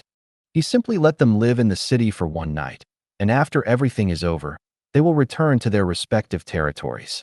"Yes, Lord, I will arrange it immediately," Dimika continued. Dimika and Yin Shou retreated to organize the people to rest. And Jia, as if nothing had happened, yawned and went upstairs to rest. After everything was dealt with, Fang Hao also went upstairs to rest. The next day, because he went to bed relatively late last night, it was already past 9 o'clock when he woke up today. After a simple breakfast, Fang Hao opened the Lord's book and checked the regional channel. Overnight, there were still a large number of lords undertaking challenge missions. While buying supplies in the channel, they were also resisting the attacks of the rat swarm. There was also bad news. Some lords had already been unable to withstand the onslaught of the magic rats, died at the hands of the rat swarm, and had their territories occupied. Even if they themselves didn't die, it was still bad news. The appearance of magic rats in this area will break the original balance of power. For these outsiders, it will increase the danger. Once a war of power occurs in the surrounding area, they will also be affected. But this kind of thing is unavoidable. After all, there are still a large number of traversers alive in the area. No one can be sure what choices the others will make. Walking out of the Lord's mansion, Fang Hao stopped in Jia and Luo Li, who were planning to go out to play. I'll give you two a task. What task? We're going out to catch fish. Error is making fish for dinner tonight, and Jia muttered. She showed great resistance to Fang Hao's sudden refusal to let them go out to play. A new hero joined last night, named Aseti. You two will take breakfast to her, then take her around the city and introduce each area, Fang Hao explained. New one? Why didn't I see her? And Jia immediately became interested. It was too late yesterday, so I didn't introduce you. Go quickly. After the introduction, you can go out and play, Fang Hao said. Okay, where does she live? Next to Dimika's house. There is a white horse in the yard, Fang Hao continued. Okay, leave it to us, and Jia said, taking Luo Li to the kitchen to get breakfast and heading towards Aseti's place. Seeing in Jia and the two leave, Fang Hao came directly to the open space in the central area. Open the Lord's book and build the magic scroll inscription room, orange. Confirm construction. The orange light pieced together a tower building. 30 minutes later, the light dissipated, and the scroll inscription room appeared in front of Fang Hao. Magic scroll inscription room, orange. Category, special building. Recruitment, scroll inscriptionist. Scroll inscriptionist, wriggling spine 3, mithril 1. Recorded, dark, magic missile. Description, records magic and performs scroll inscription. After checking the information of the inscription room and understanding the function of this building, its category is more like a functional recruitment building. Similar to the tailor shop and blacksmith shop, it can recruit functional troop types with special occupations. However, this scroll inscriber should be more advanced. After all, they inscribe scrolls. Moreover, the recruitment cost is also slightly higher. It requires 3 units of wriggling spine. But this consumption is nothing to Fang Hao at this time. Consume wriggling spine 3, mithril 1, to recruit scroll inscriber? Yes. Hundredfold amplification triggered, recruited scroll inscriber 101. Light flickered, and 101 scroll inscribers had already appeared in front of Fang Hao.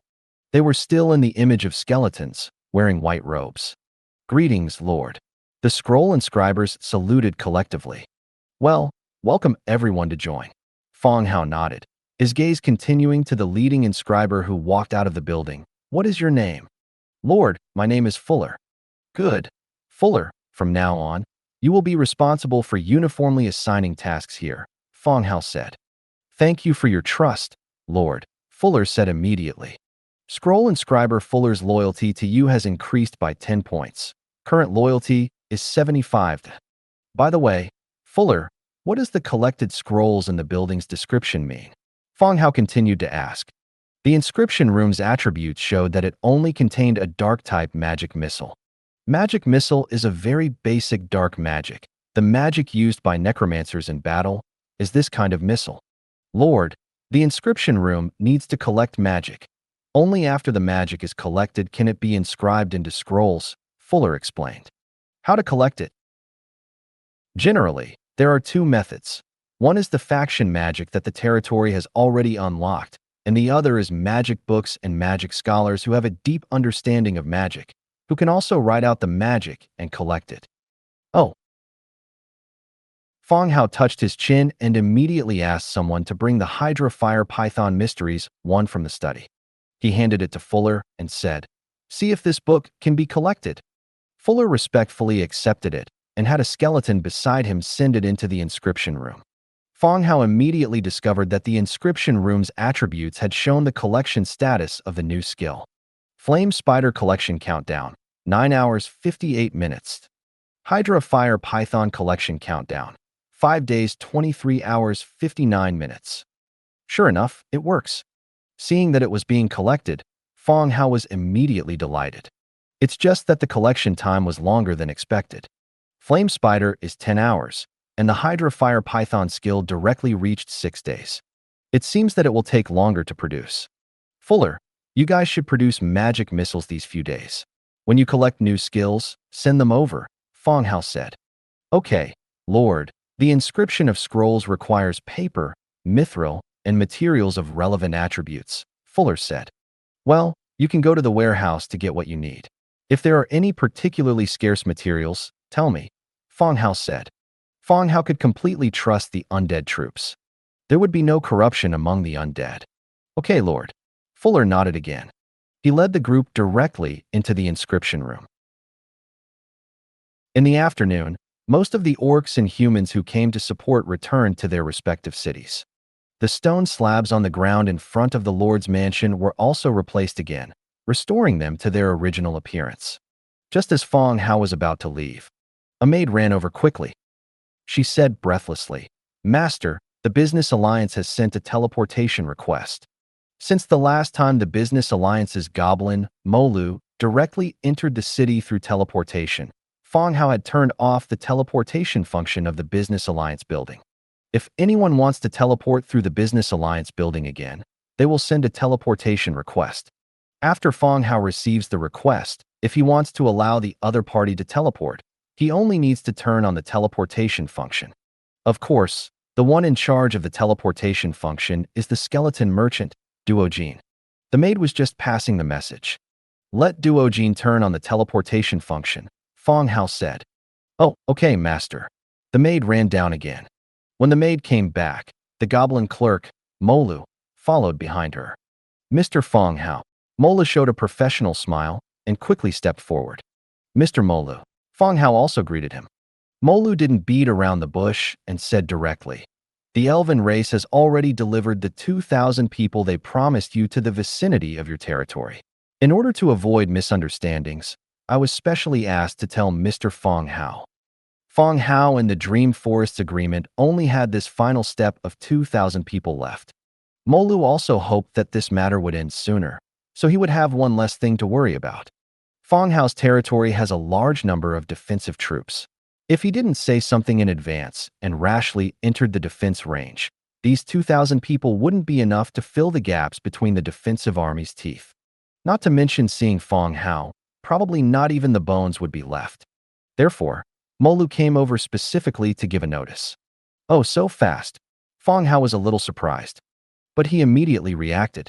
He had been busy with the challenge mission these past few days, and it had been more than a week since he and the elves negotiated. It wasn't considered fast. Well, it's good to be faster. Molu smiled. Fang Hao nodded and said to the maid beside him, "Go call Dimitrij over." The maid responded and left. When she came back, Dimitrij followed behind her. "Lord, what are your orders?" "Dimitrij, you go out with Mr. Molu and bring back the 2,000 farmers sent by the elven race," Fang Hao instructed. "Yes, Lord." Dimitrij took the order and left the city gate with the goblin Molu and thousands of skeleton soldiers. They headed towards the east. 2 hours later, Dimitrij returned again, followed by a team of thousands. Woodland Servant, Tier 2. Their appearance was not too different from humans. Some were bare-chested, revealing branch-like tattoos, while others were neatly dressed in ordinary clothes. However, what they had in common was that they all wore various ornaments around their necks, and 2 feathers, one long and one short, were pinned behind their left ears. These people all lowered their heads, standing there somewhat uneasily. "Lord, the people have been brought here, a total of 2,400 people, carrying some carriages and supplies. 400 of them are guards for this team, carrying weapons, which I have confiscated," Dimitrij reported. At this time, an elven guard immediately stepped forward.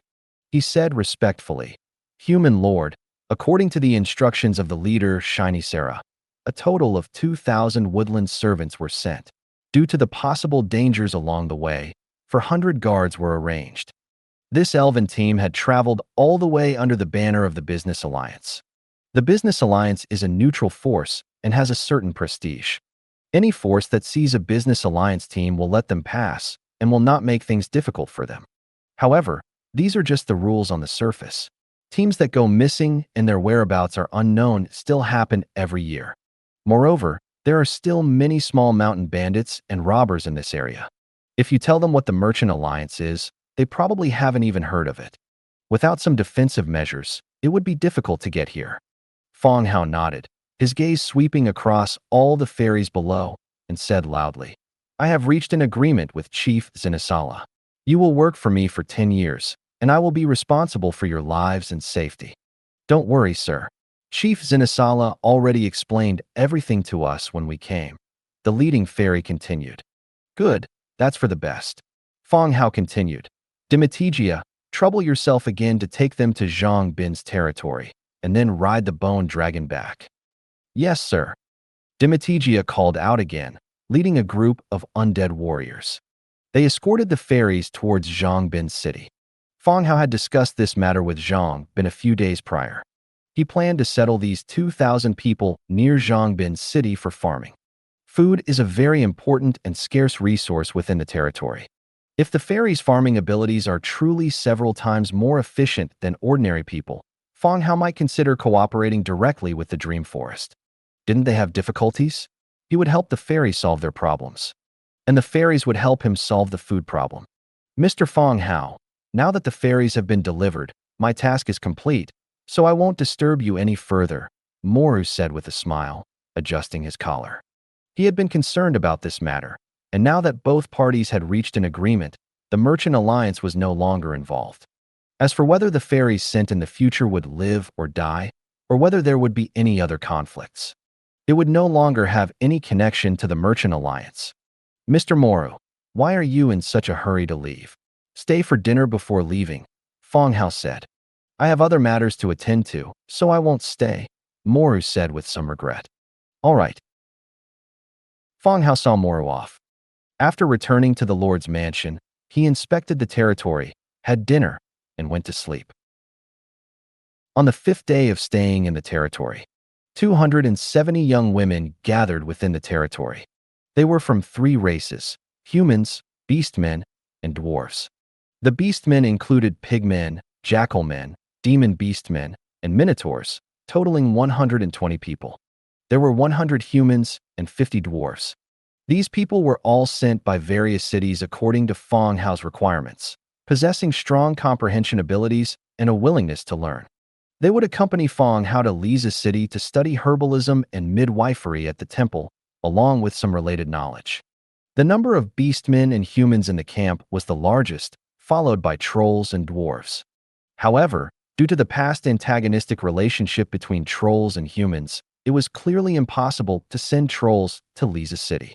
So, this time, the troll race was not included.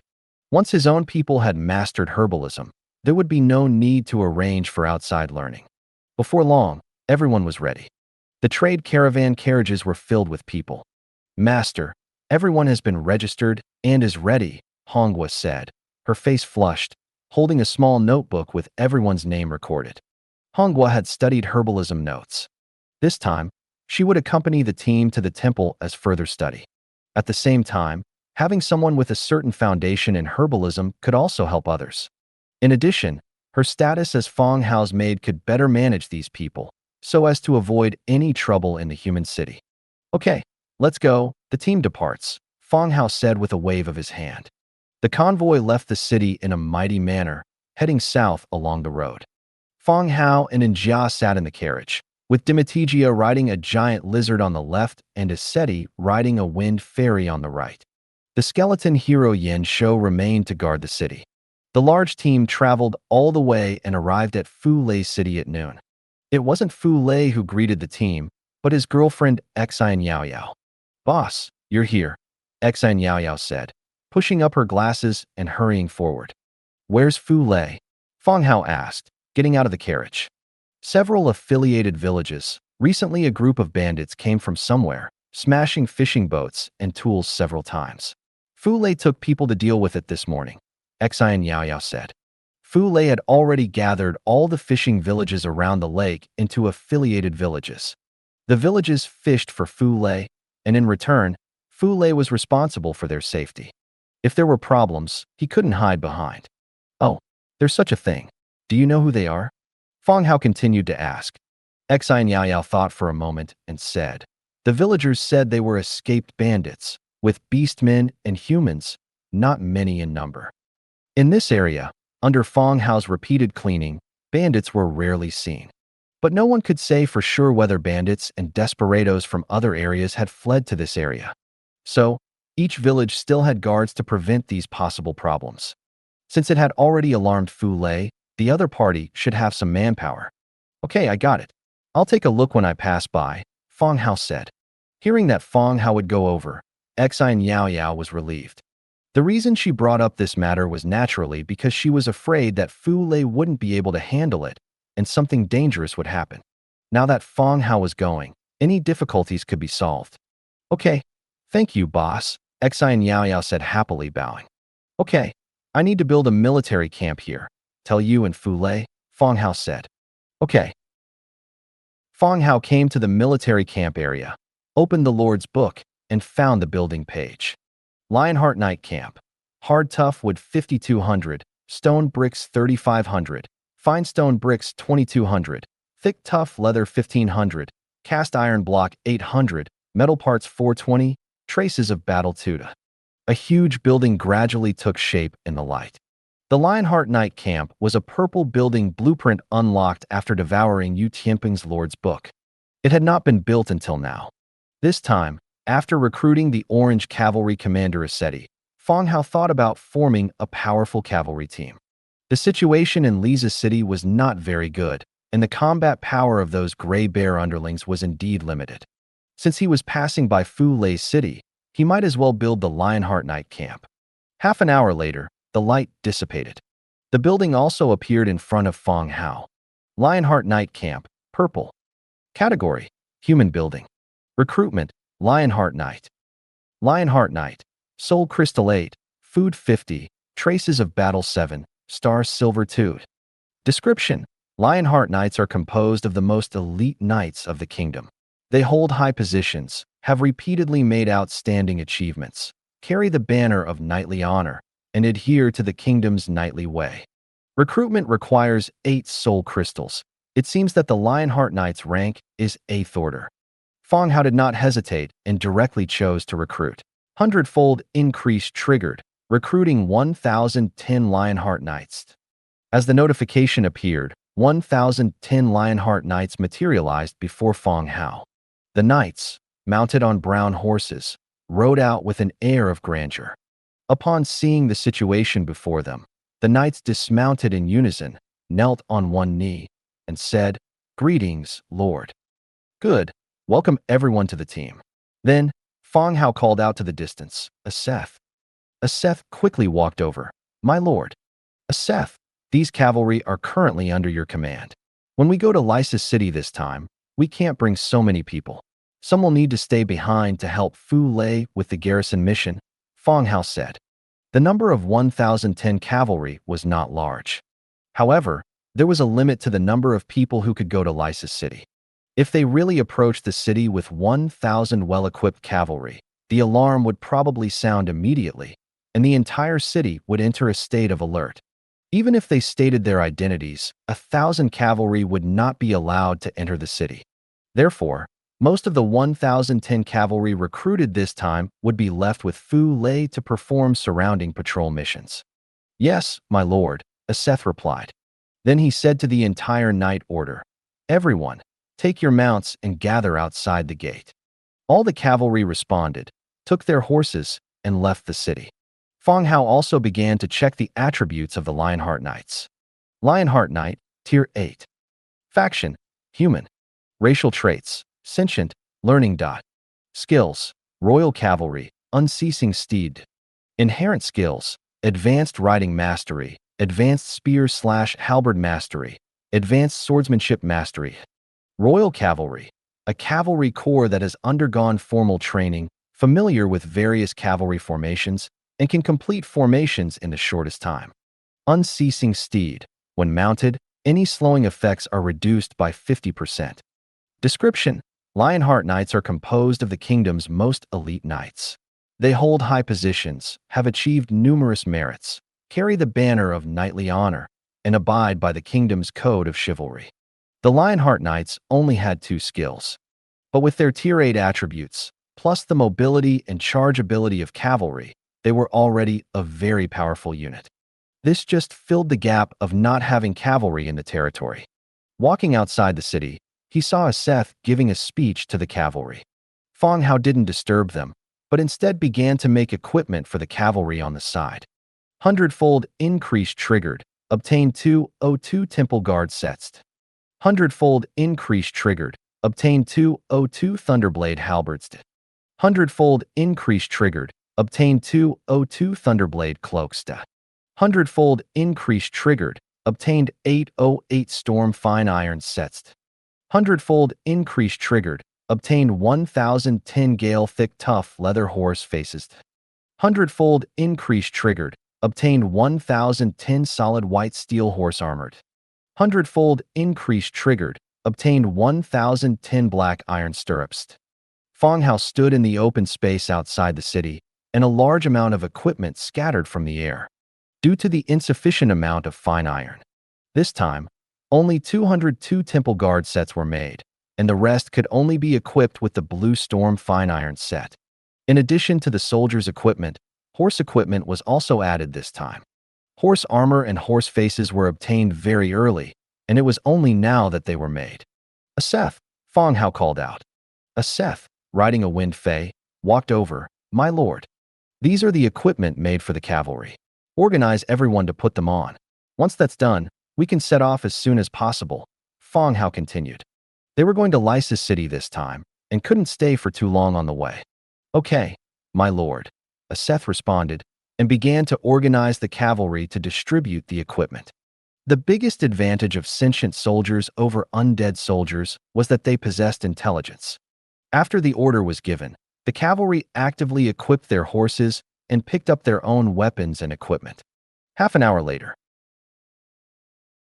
the cavalry, escorting the carriages, set off again. A fishing village to the south.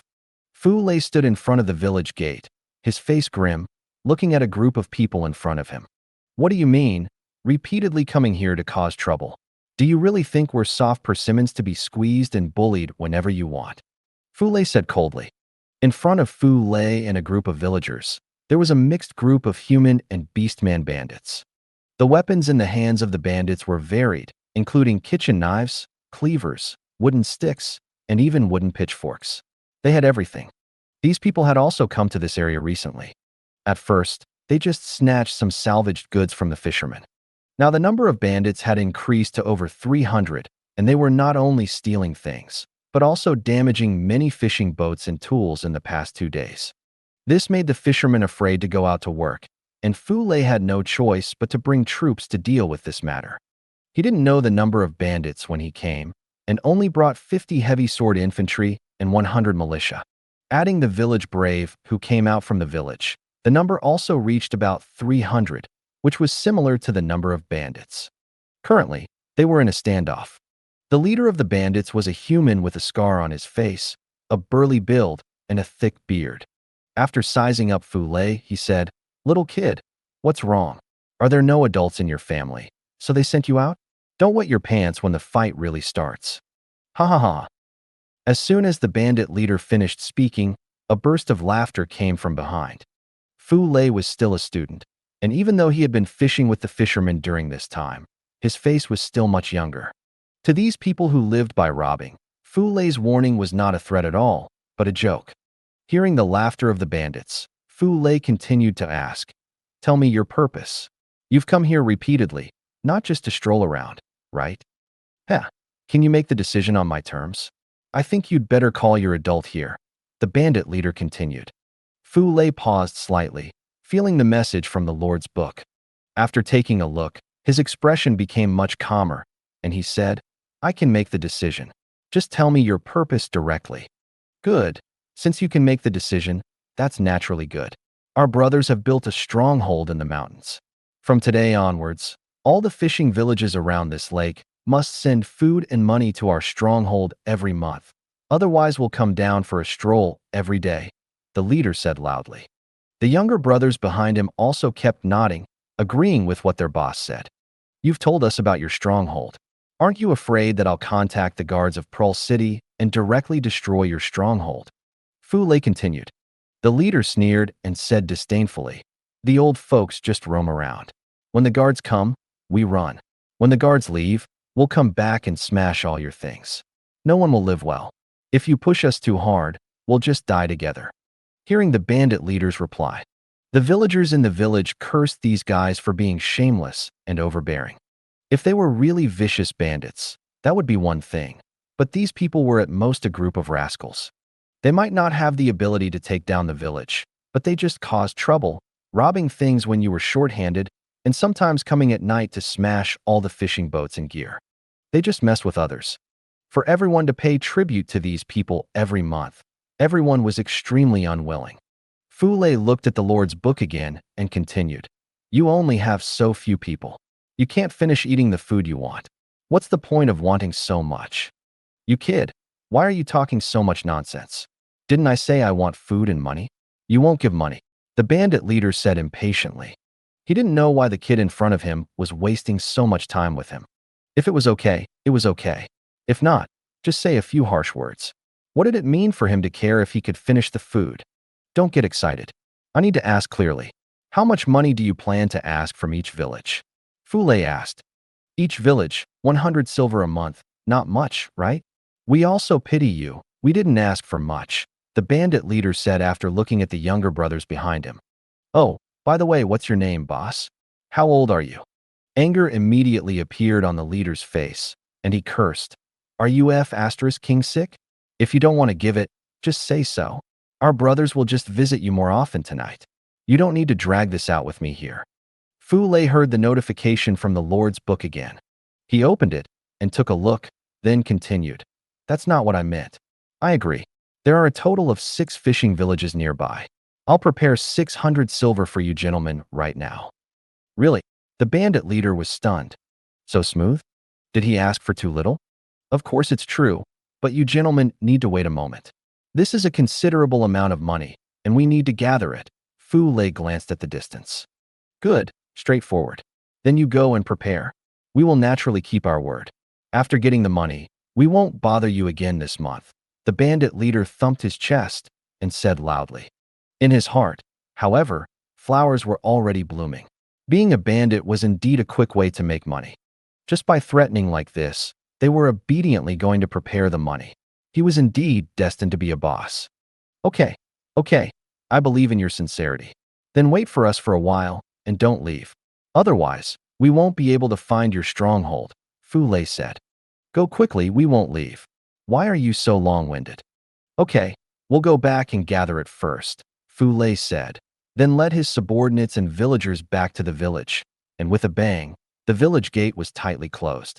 The sound of the gate closing stunned the bandits. They were just talking fine. How did the gate close in the blink of an eye? Looking like they were seeking refuge. Boss, they don't want to give it, do they? A younger brother asked. The leader also scratched his head and said uncertainly, doesn't seem like it. If they didn't want to give it, why would they waste so much time at the beginning? Then, a younger brother noticed something was wrong. Boss, that's not right. The archers are all on the city wall. Are they playing tricks on us? After the village gate was closed, the archers all climbed onto the city wall. Although they didn't attack, they were in a state of alert. The leader glanced carefully and said, step back a little. I don't believe they dare to play any tricks. The bandits began to retreat out of the archers' range and continued to wait. They waited for 20 minutes, just when the bandits were getting impatient and were about to question the villagers if they had prepared the money. Suddenly, they heard the sound of rapid hooves in the distance. All the bandits immediately turned their heads to look. They saw 1,000 cavalry charging towards them. Everyone was stunned. What was going on? How could there be cavalry here? and such elite cavalry. Boss, it's the reinforcements called by those guys. What should we do? Someone asked.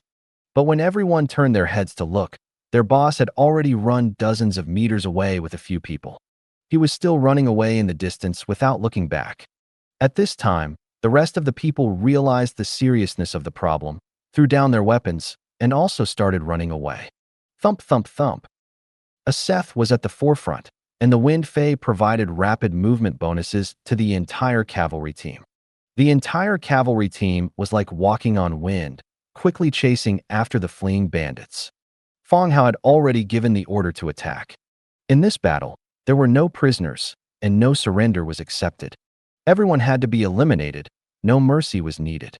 The cavalry's speed became faster and faster, and they got closer and closer to the enemy. Gale, a Seth, holding his long sword above his head, roared Gale. The surrounding trees were still, but a strong wind appeared around Fang Hao's cavalry team, pushing all the cavalry to accelerate. In the blink of an eye, they had already rushed behind the fleeing bandits. Kill, a Seth roared. Kill. A neat roar also came from the cavalry. Puff, puff, puff. The cavalry trampled over the fleeing bandits, circled in front, and returned to the front of the village. And at the location they had just passed, more than 300 bandits, including the arrogant, big-bearded leader, were all dead there. The blood stained the ground red, and their bodies were trampled into pieces under the horses' hooves. Stopping in front of the village, a Seth called out in a low voice, "Who is Fu Lei?" Creak. The village gate opened, and Fu Lei quickly walked out, glanced at the corpses in the distance, and quickly said, "Commander Seth, thank you for the rescue this time." Fu Lei could see the hero's name and rank, so he naturally knew that this orange cavalry hero was also one of Fang Hao's subordinates. "The Lord has ordered 800 cavalry to be left under your command to be responsible for the safety around the fishing village," Seth said directly. Fu Lei looked at these brave cavalry, and a hint of joy immediately appeared on his face. These were Tier 8 cavalry. Leaving 800 of them for himself was enough to deal with the surrounding safety. Most importantly, the cavalry were handsome. "Okay, I understand," Fu Lei replied. Seth didn't say any more unnecessary words, squeezed his horse's belly, and turned around and left with 200 cavalry. Fu Lei watched Seth leave with all the golden-armored cavalry, leaving the 800 people he had left with ordinary armor. Instantly, he felt that the cavalry's power had decreased significantly. The convoy stopped at Grizzly Bear Stronghold for a night. At noon the next day, the convoy successfully arrived at the foot of Lysis City. When the convoy, surrounded by 200 golden-armored cavalry, approached the city wall, it still caused a certain amount of chaos. Those who knew that the convoy was carrying acolytes to the temple thought it was fine, but those who didn't thought it was some royal noble who had arrived. Even the usually serious guards who checked identities bowed slightly and put their heads close to the carriage window. Respectfully, he said, "Your Excellency, you need to show your identification to enter the city." Fang Hao pulled back the curtain of the carriage window and said, "I am a cloth merchant from the bone fabric shop. The carriages are all carrying acolytes to the temple. This is the proof from the temple." Several pieces of proof were handed out. "Oh, so it's Mr. Fang Hao. According to regulations, we need to check inside the carriages," the guard said. Okay, in fact, Fang Hao's face was already very recognizable, but this time he brought so many carriages and cavalry, so a special inspection was still needed. After the inspection, when no suspicious items were found, they were allowed to pass. After Fang Hao and the others entered the city and sent the horses and convoy to their lodging, he then led a group of people to the temple. The group of people went directly to the temple. A sub-priest came forward, looking slightly nervous. "Sir, is there anything we can help you with?" Hundreds of people had arrived, clearly not to pray at the temple. Fang Hao took out the certificate from his hand again and said, "This is the certificate given to me by Priest Miriam. This time, I've brought some sub-priests to study here." "Oh, I know about this. You are Mr. Fang Hao, right?" The priest mentioned this matter. The sub-priest said, suddenly realizing there was indeed such a matter. Half a month ago, Priest Miriam had already explained this. However, the Systems Challenge quest had delayed all of Fang Hao's plans, causing the people to be sent here a week late. This also made these sub-priests temporarily forget about this matter. Oh, that's best. Is Priest Miriam here? Fang Hao continued to ask. Since Miriam had explained in advance, it saved him from having to say more. Mr. Fang Hao, unfortunately, Priest Miriam has gone to the Lord's mansion and is not here, the sub-priest replied. Hearing Lord's mansion, Fang Hao frowned. The previous times the Lord's mansion had invited Miriam over, it was because someone was injured. This time, he was afraid that something else had gone wrong at the Lord's mansion. What happened at the Lord's mansion? Fang Hao continued to ask. The sub-priest glanced at Fang Hao and said, We are not clear either. Seeing that she was unwilling to answer, Fang Hao simply said, I've brought the people over, and these are the items donated to the temple. Since the people were to stay at the temple, he naturally had to give the temple some benefits. The donated items were all printed with the Bone Fabric Shop logo. Not only would this satisfy the temple, but it could also advertise his own shop. It was a win-win situation. It was just that Miriam wasn't here today, so he couldn't talk to her in person. But it wasn't a big problem. When she returned, the sub-priest would tell her about this matter. Seeing Fang Hao donate piles of items, a joyful expression appeared on the sub-priest's face. Thank you, Mr. Fang Hao. I will mention this matter to Priest Miriam. Fang Hao nodded, then said to the people who were to stay at the temple, You must also study hard. After you've learned well, I will send someone to bring you back. Yes, my lord. The more than 200 people bowed in unison. The sub-priest took the 200 people and the donated supplies and left. Fang Hao also returned to his residence. After dinner, Fang Hao went directly to the Lord's mansion. Led by the maid, he arrived at Rebecca's study. In the room, besides Rebecca, there was also the city lord Aubrey. However, Aubrey's face was very unpleasant, looking as if he had just finished arguing. Seeing the maid bring Fang Hao in, Aubrey said coldly, You are responsible for this matter. You've caused panic throughout the city. Let's see how you'll clean this up. After speaking, he turned and walked out angrily. As he passed Fang Hao, he glanced at him, his eyes filled with disgust and killing intent. Bang! Aubrey left, slamming the door shut. Sensing the malice towards him in Aubrey's eyes, Fang Hao felt inexplicable. You're arguing with Rebecca. Why are you glaring at me? I don't even know you. He couldn't possibly think I'm cuckolding him, could he? That's not right. Aubrey is only Rebecca's nominal husband. Nothing has actually happened between them. So you can't talk about cuckolding, and most importantly, I haven't done anything. Rebecca saw Fang Hao in a daze and asked, I heard you brought several hundred people into the city. The news spread really fast. He entered the city at noon, and the news had already reached Rebecca by the afternoon. 200 of them are sub-priests sent to the temple, and the rest are my guards. I'm also afraid of the faceless, Fang Hao said helplessly. You can enter the city, but you must keep your subordinates in line. If there's any trouble in the city, I won't consider any past relationship then, Rebecca said. Listening to her tone, the anger from the argument hadn't subsided yet. Her words to him also had a hint of sternness. Yes, I know. Fang Hao sat down on the side and continued to ask, Recently, have there been any developments in the plan against the faceless? After hearing the sub-priest's words at the temple, Fang Hao had some guesses in his heart. Sending people to the Lord's mansion was likely because the city guards had casualties, which is why the temple was called to treat the injured. Therefore, Fang Hao came directly to the Lord's mansion to inquire about the situation.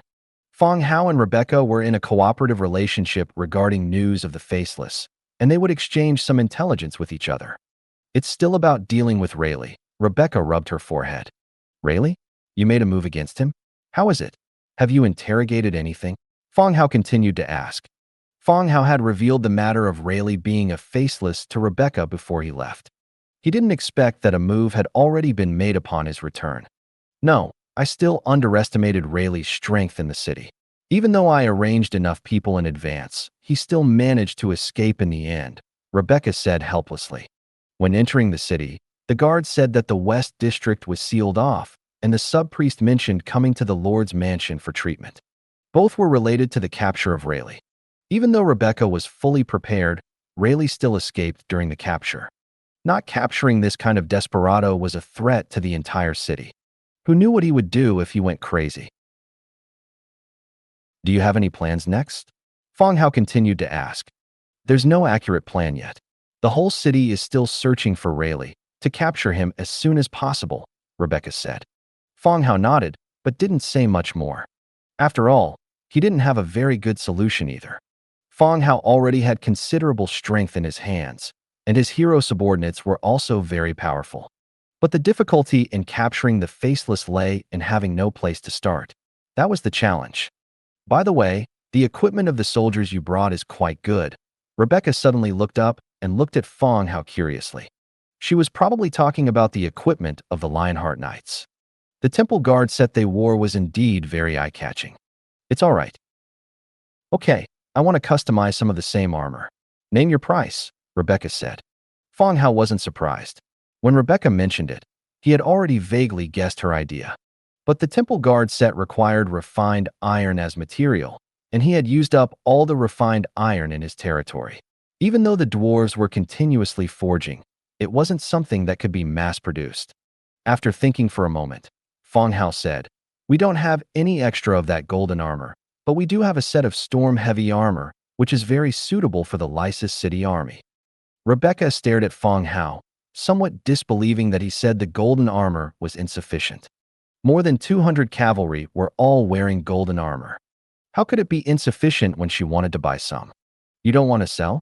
Or are you afraid I'll give you a low price? Rebecca looked directly at Fang Hao. Neither. We really don't have any. If you want 1 or 2 sets, I can spare some from the army, but it's impossible to equip the entire army, Fang Hao said directly. All right then, spare me 2 sets, and I also want to see how your storm equipment is. If it's good, I can purchase a batch, Rebecca also said without reservation. Now, Rebecca finally realized that she had underestimated Fang Hao.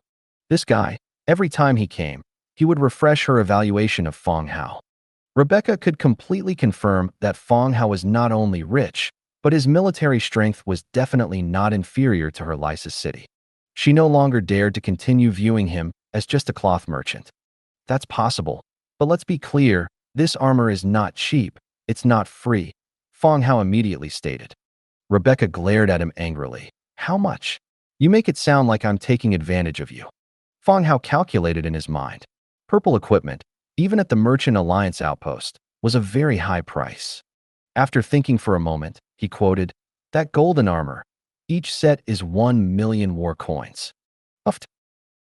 Rebecca, who had just taken a drink of water, immediately spat it out. One set costs 1 million, and it's war coins? Robbing people is faster. Are you crazy? What am I crazy about? Each set is purple equipment. Even if it's put up for auction at the Merchant Alliance, it can fetch a higher price. If it weren't for our relationship, I wouldn't sell it to you, Fang Hao immediately said. If it weren't for their multiple collaborations and her relationship with Lorana, Fang Hao really wouldn't sell it to her. He only sold equipment that was 1 level lower than his territory strength. He hadn't even popularized this purple set himself. Giving her 2 sets was already quite a lot. Okay, send these 2 sets over. I need someone to take a special look at them. If they're worth the price, I can order some. Rebecca nodded and agreed. Okay, I'll have someone send them over tomorrow. The 2 reached an agreement and then chatted for a while.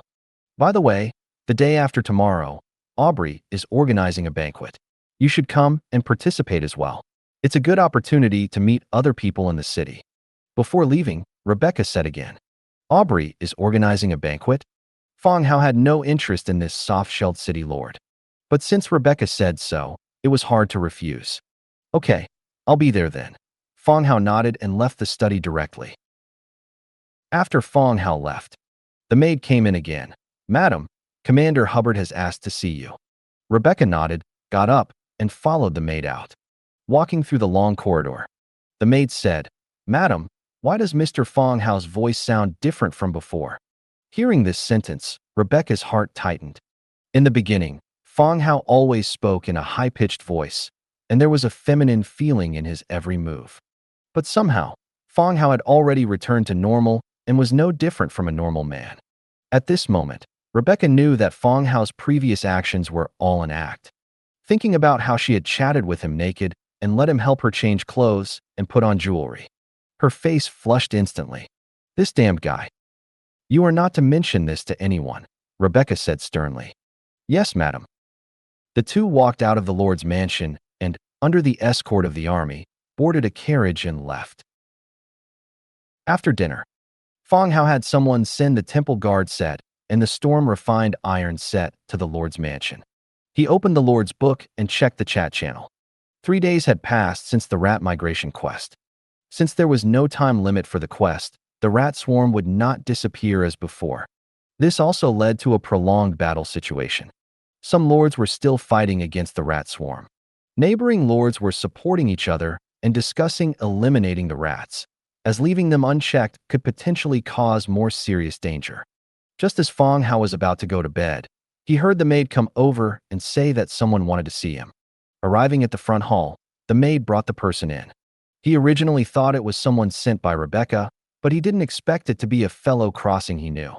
A fellow crossing who had luckily survived the Faceless. It seemed his name was Gao Lin.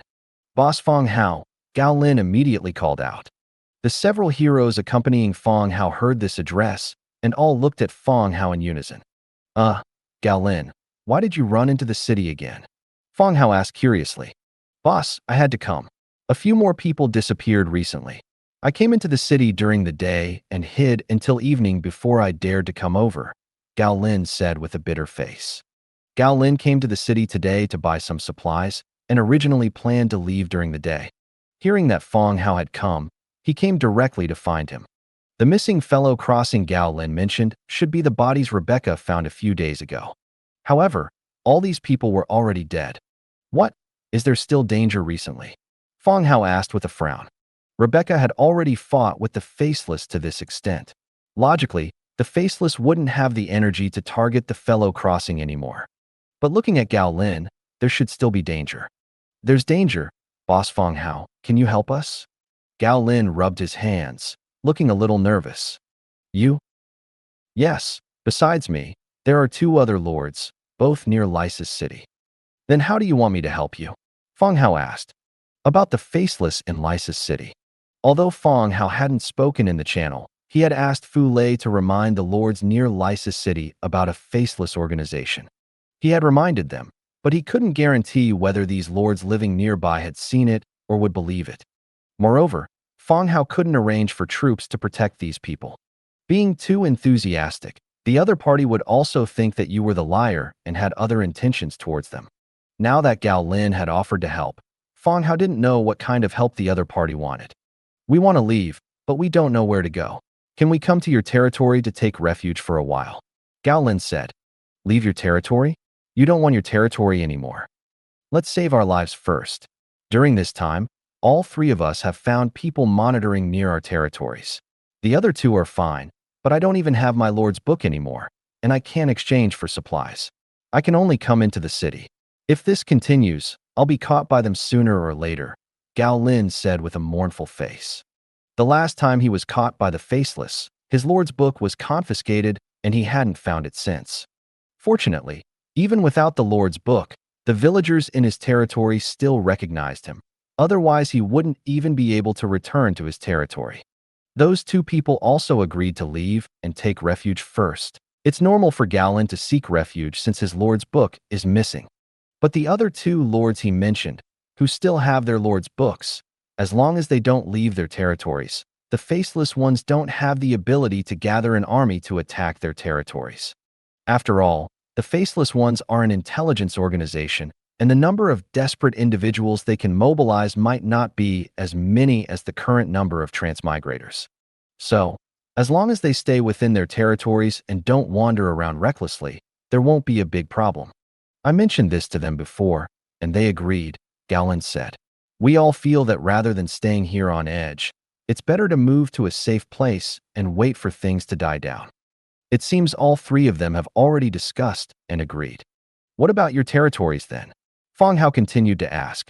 It's uncertain when the Faceless one's situation will calm down. If you stay outside permanently, are you abandoning your territories? Gao Lin forced a bitter smile. It depends on the situation. We'll think about the territories once it's safe. Boss, we still have some strength, and I have some skills that can help you with work. Gao Lin had been interrogated by the Faceless ones, and even though he survived by chance, It left a psychological trauma. This kind of experience is something he definitely doesn't want to go through a second time. Now that more transmigrators have died at the hands of the Faceless Ones, even within his territory, he is in a state of constant mental tension every day. If he didn't leave here, he was afraid that even if he didn't die at the hands of the Faceless Ones, he would go insane. Meeting Fang Hao today, he decided to take a chance and see if he could seek refuge with Fang Hao and temporarily leave this place. Since you've made up your minds, I can temporarily provide you with assistance. How many of you are there? Fang Hao said after thinking for a moment. Providing some help to transmigrators was nothing for Fang Hao. At that time, he just needed to have Fulay arrange for people to pick them up and take them to the fishing village. There were many villages there, enough for them to live for a while. Moreover, with Fang Hao's current strength, even if they were given 100 times the courage, they wouldn't be able to cause any trouble. Hearing Fang Hao agree, Gao Lin's expression immediately became excited, and he quickly thanked him. Thank you, boss. Thank you so much. There are 3 of us. As for the villagers, we'll go back and see. We don't necessarily have to bring them. All right, that's fine. Let's leave it at this tonight. You go back and prepare first thing tomorrow morning. I'll arrange for people to escort you when the time comes, Fang Hao said. Okay. Gao Lin agreed verbally, glancing at the sky outside. At this time, the city gates were already closed, and he had nowhere to go even if he wanted to leave. Winisa, Fang Hao called out. Winisa, the proprietress, walked in. My lord. Winisa, arrange a room for him. A house near the Night Order's quarters, Fang Hao said. Yes, my lord. After Winisa agreed, she turned and walked out again. Gao Lin kept thanking Fang Hao and followed behind. As he was about to leave, Fang Hao didn't forget to remind him. Gao Lin, there are many rules here. Don't come out at night. Yes, I understand. Gao Lin agreed and followed Winisa out of the hall. After finishing all the arrangements, Fang Hao also returned to his room with Jia to rest. Early the next morning, Gao Lin returned to his territory under the escort of 10 Lionheart Knights. He also went to notify the other 2 lords along the way. At noon, they would wait outside the north gate of Lysis City for Fulay to come and pick them up. And after Gao Lin left, the mansion welcomed new guests. He originally thought it was news from Rebecca about ordering armor, but upon seeing the person, he found it was a priest from the temple. Mr. Fang Hao, Priest Miriam requests your presence, the priest said respectfully. Fang Hao was the temple's biggest benefactor. The materials donated this month were enough to match the total donations from all the wealthy merchants in the entire city for a year. Now, everything everyone in the temple wore and used had the bone symbol. I wonder, Priest Miriam, what do you need me for? Fang Hao asked curiously. Miriam, this old lady, was quite rigid. For her to actively seek him out, it couldn't be that she regretted him sending too many apprentices, could it? He had already donated the items, and he wouldn't agree if she wanted to go back on it now. I'm not entirely sure about that either. If you have time, please come to the temple, the priest continued. Fang Hao nodded, returned to his room to change clothes, and then followed the priest out of the mansion and boarded a carriage. And Jia and Dimitrija sat in the carriage. A 30 and 20 Lionheart Knights followed alongside the carriage. Traveling along the road, they quickly arrived below the temple. Fang Hao entered the temple and was led by the priest to a room. The Lionheart Knights immediately surrounded the room, guarding it strictly. Before long, Miriam also walked in from outside. Are you afraid I'll harm you, bringing so many people? Miriam said as soon as she entered the room. Regarding the 20 golden armored guards outside the door and the 3 heroes inside the room. Even if Rebecca came, she wouldn't have such a large entourage. I can't help it. Rebecca said someone is plotting against me, so I have to be careful when I go out, Fang Hao said helplessly.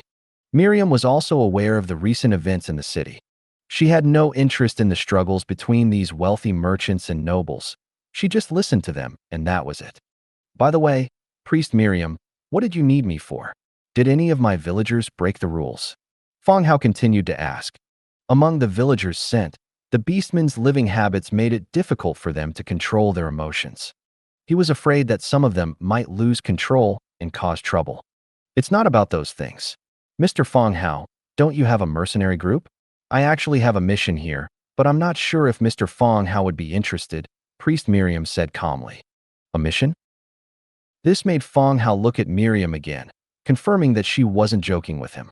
The temple held a special status in a city. Any dangerous or special missions were handled by the city lord's mansion. There was no need to issue missions to mercenaries.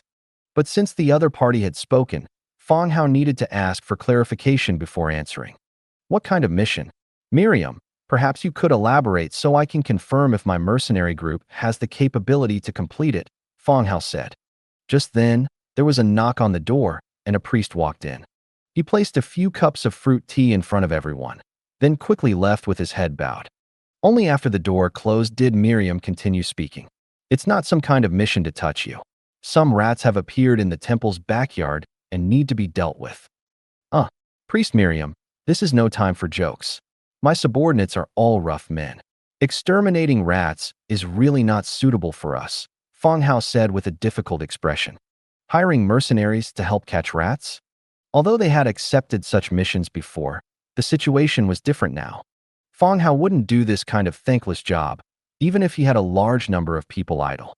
Mr. Fang Hao, don't be in a hurry, Miriam said, picking up her fruit tea and taking a small sip. I'm not talking about ordinary rats. There's an entrance connecting to the underground pipes in the temple's backyard. When a priest was cleaning, they discovered rats. These rats were stealing things, and they even saw rats reading the temple's books. Rats reading books? In an instant, Fang Hao suddenly remembered a time when they were hiding in a cave.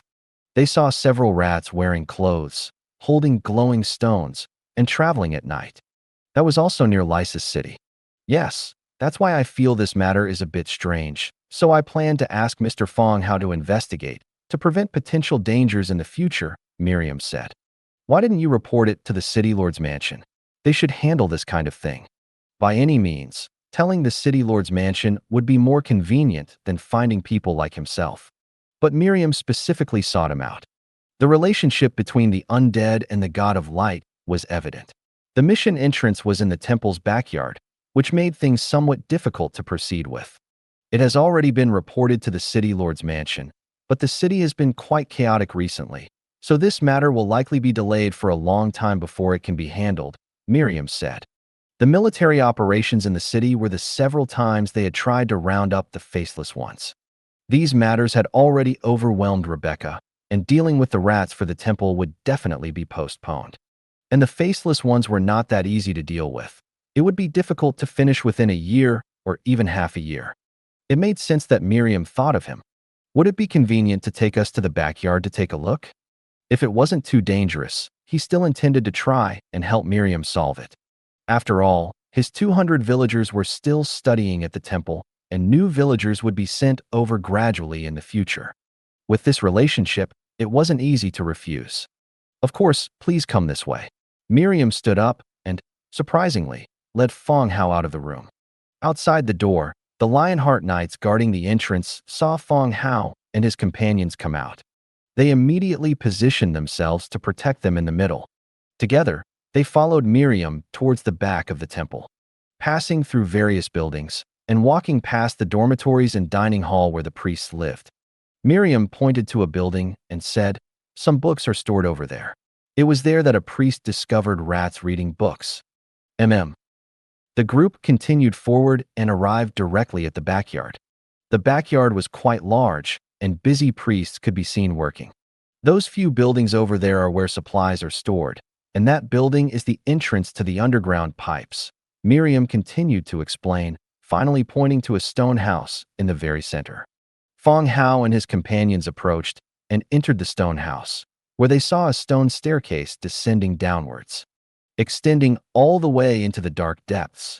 Priest Miriam, what place are these underground pipes you mentioned? Fang Hao asked while looking downwards.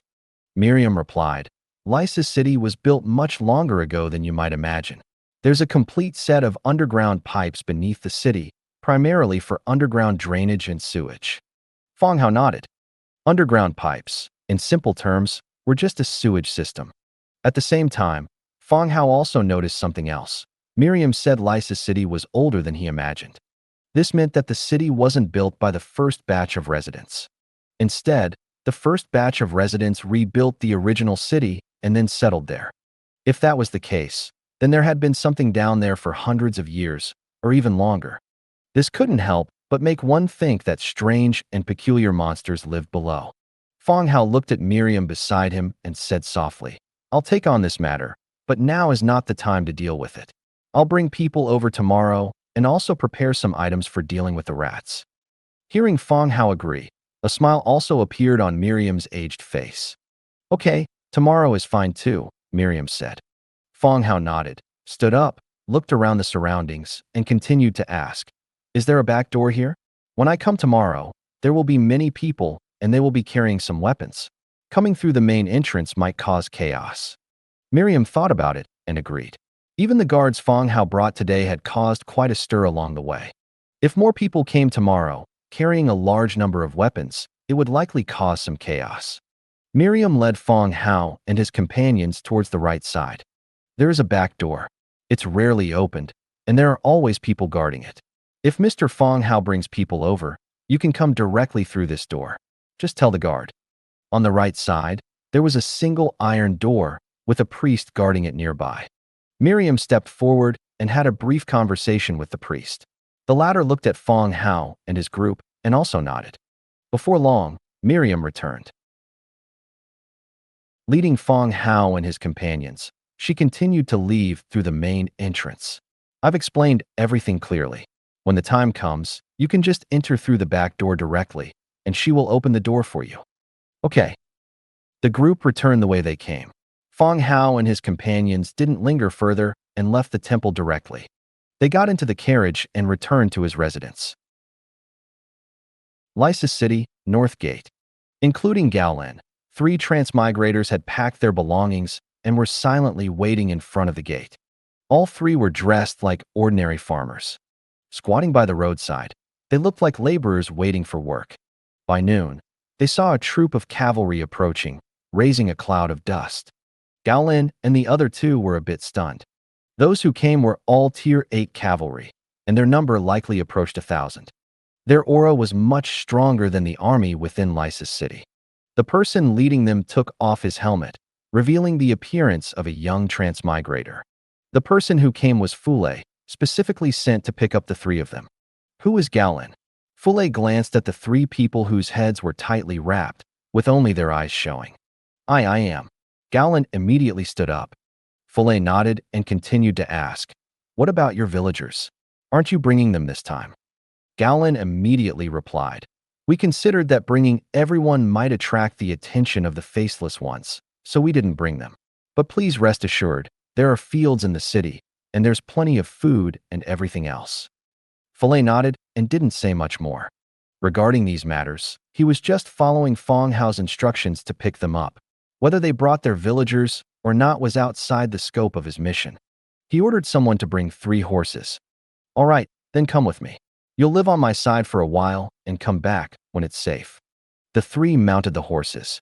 Fule waved his hand, and the cavalry turned around and began to ride towards the fishing village. On the other side, Lysis City, City Lord's mansion. Inside City Lord Aubrey's room. Aubrey sat by the bed, drinking fruit wine to quench his thirst, while on the bed, a woman with fair skin and long golden hair lay there smiling. Seeing the sweating Aubrey, the woman laughed and scolded, "Aubrey, is that all you've got?" The woman lay there naked without any reservations. Only her face was still covered by the veil made of gold thread, which added a special feeling. "Lord Adeline, I'm just an ordinary person. It's normal not to have the stamina you do," Aubrey said while wiping his sweat. Adeline, the new leader of the Faceless Ones, commanded all the Faceless Ones in the city and was seizing control of Lysis City. Useless man."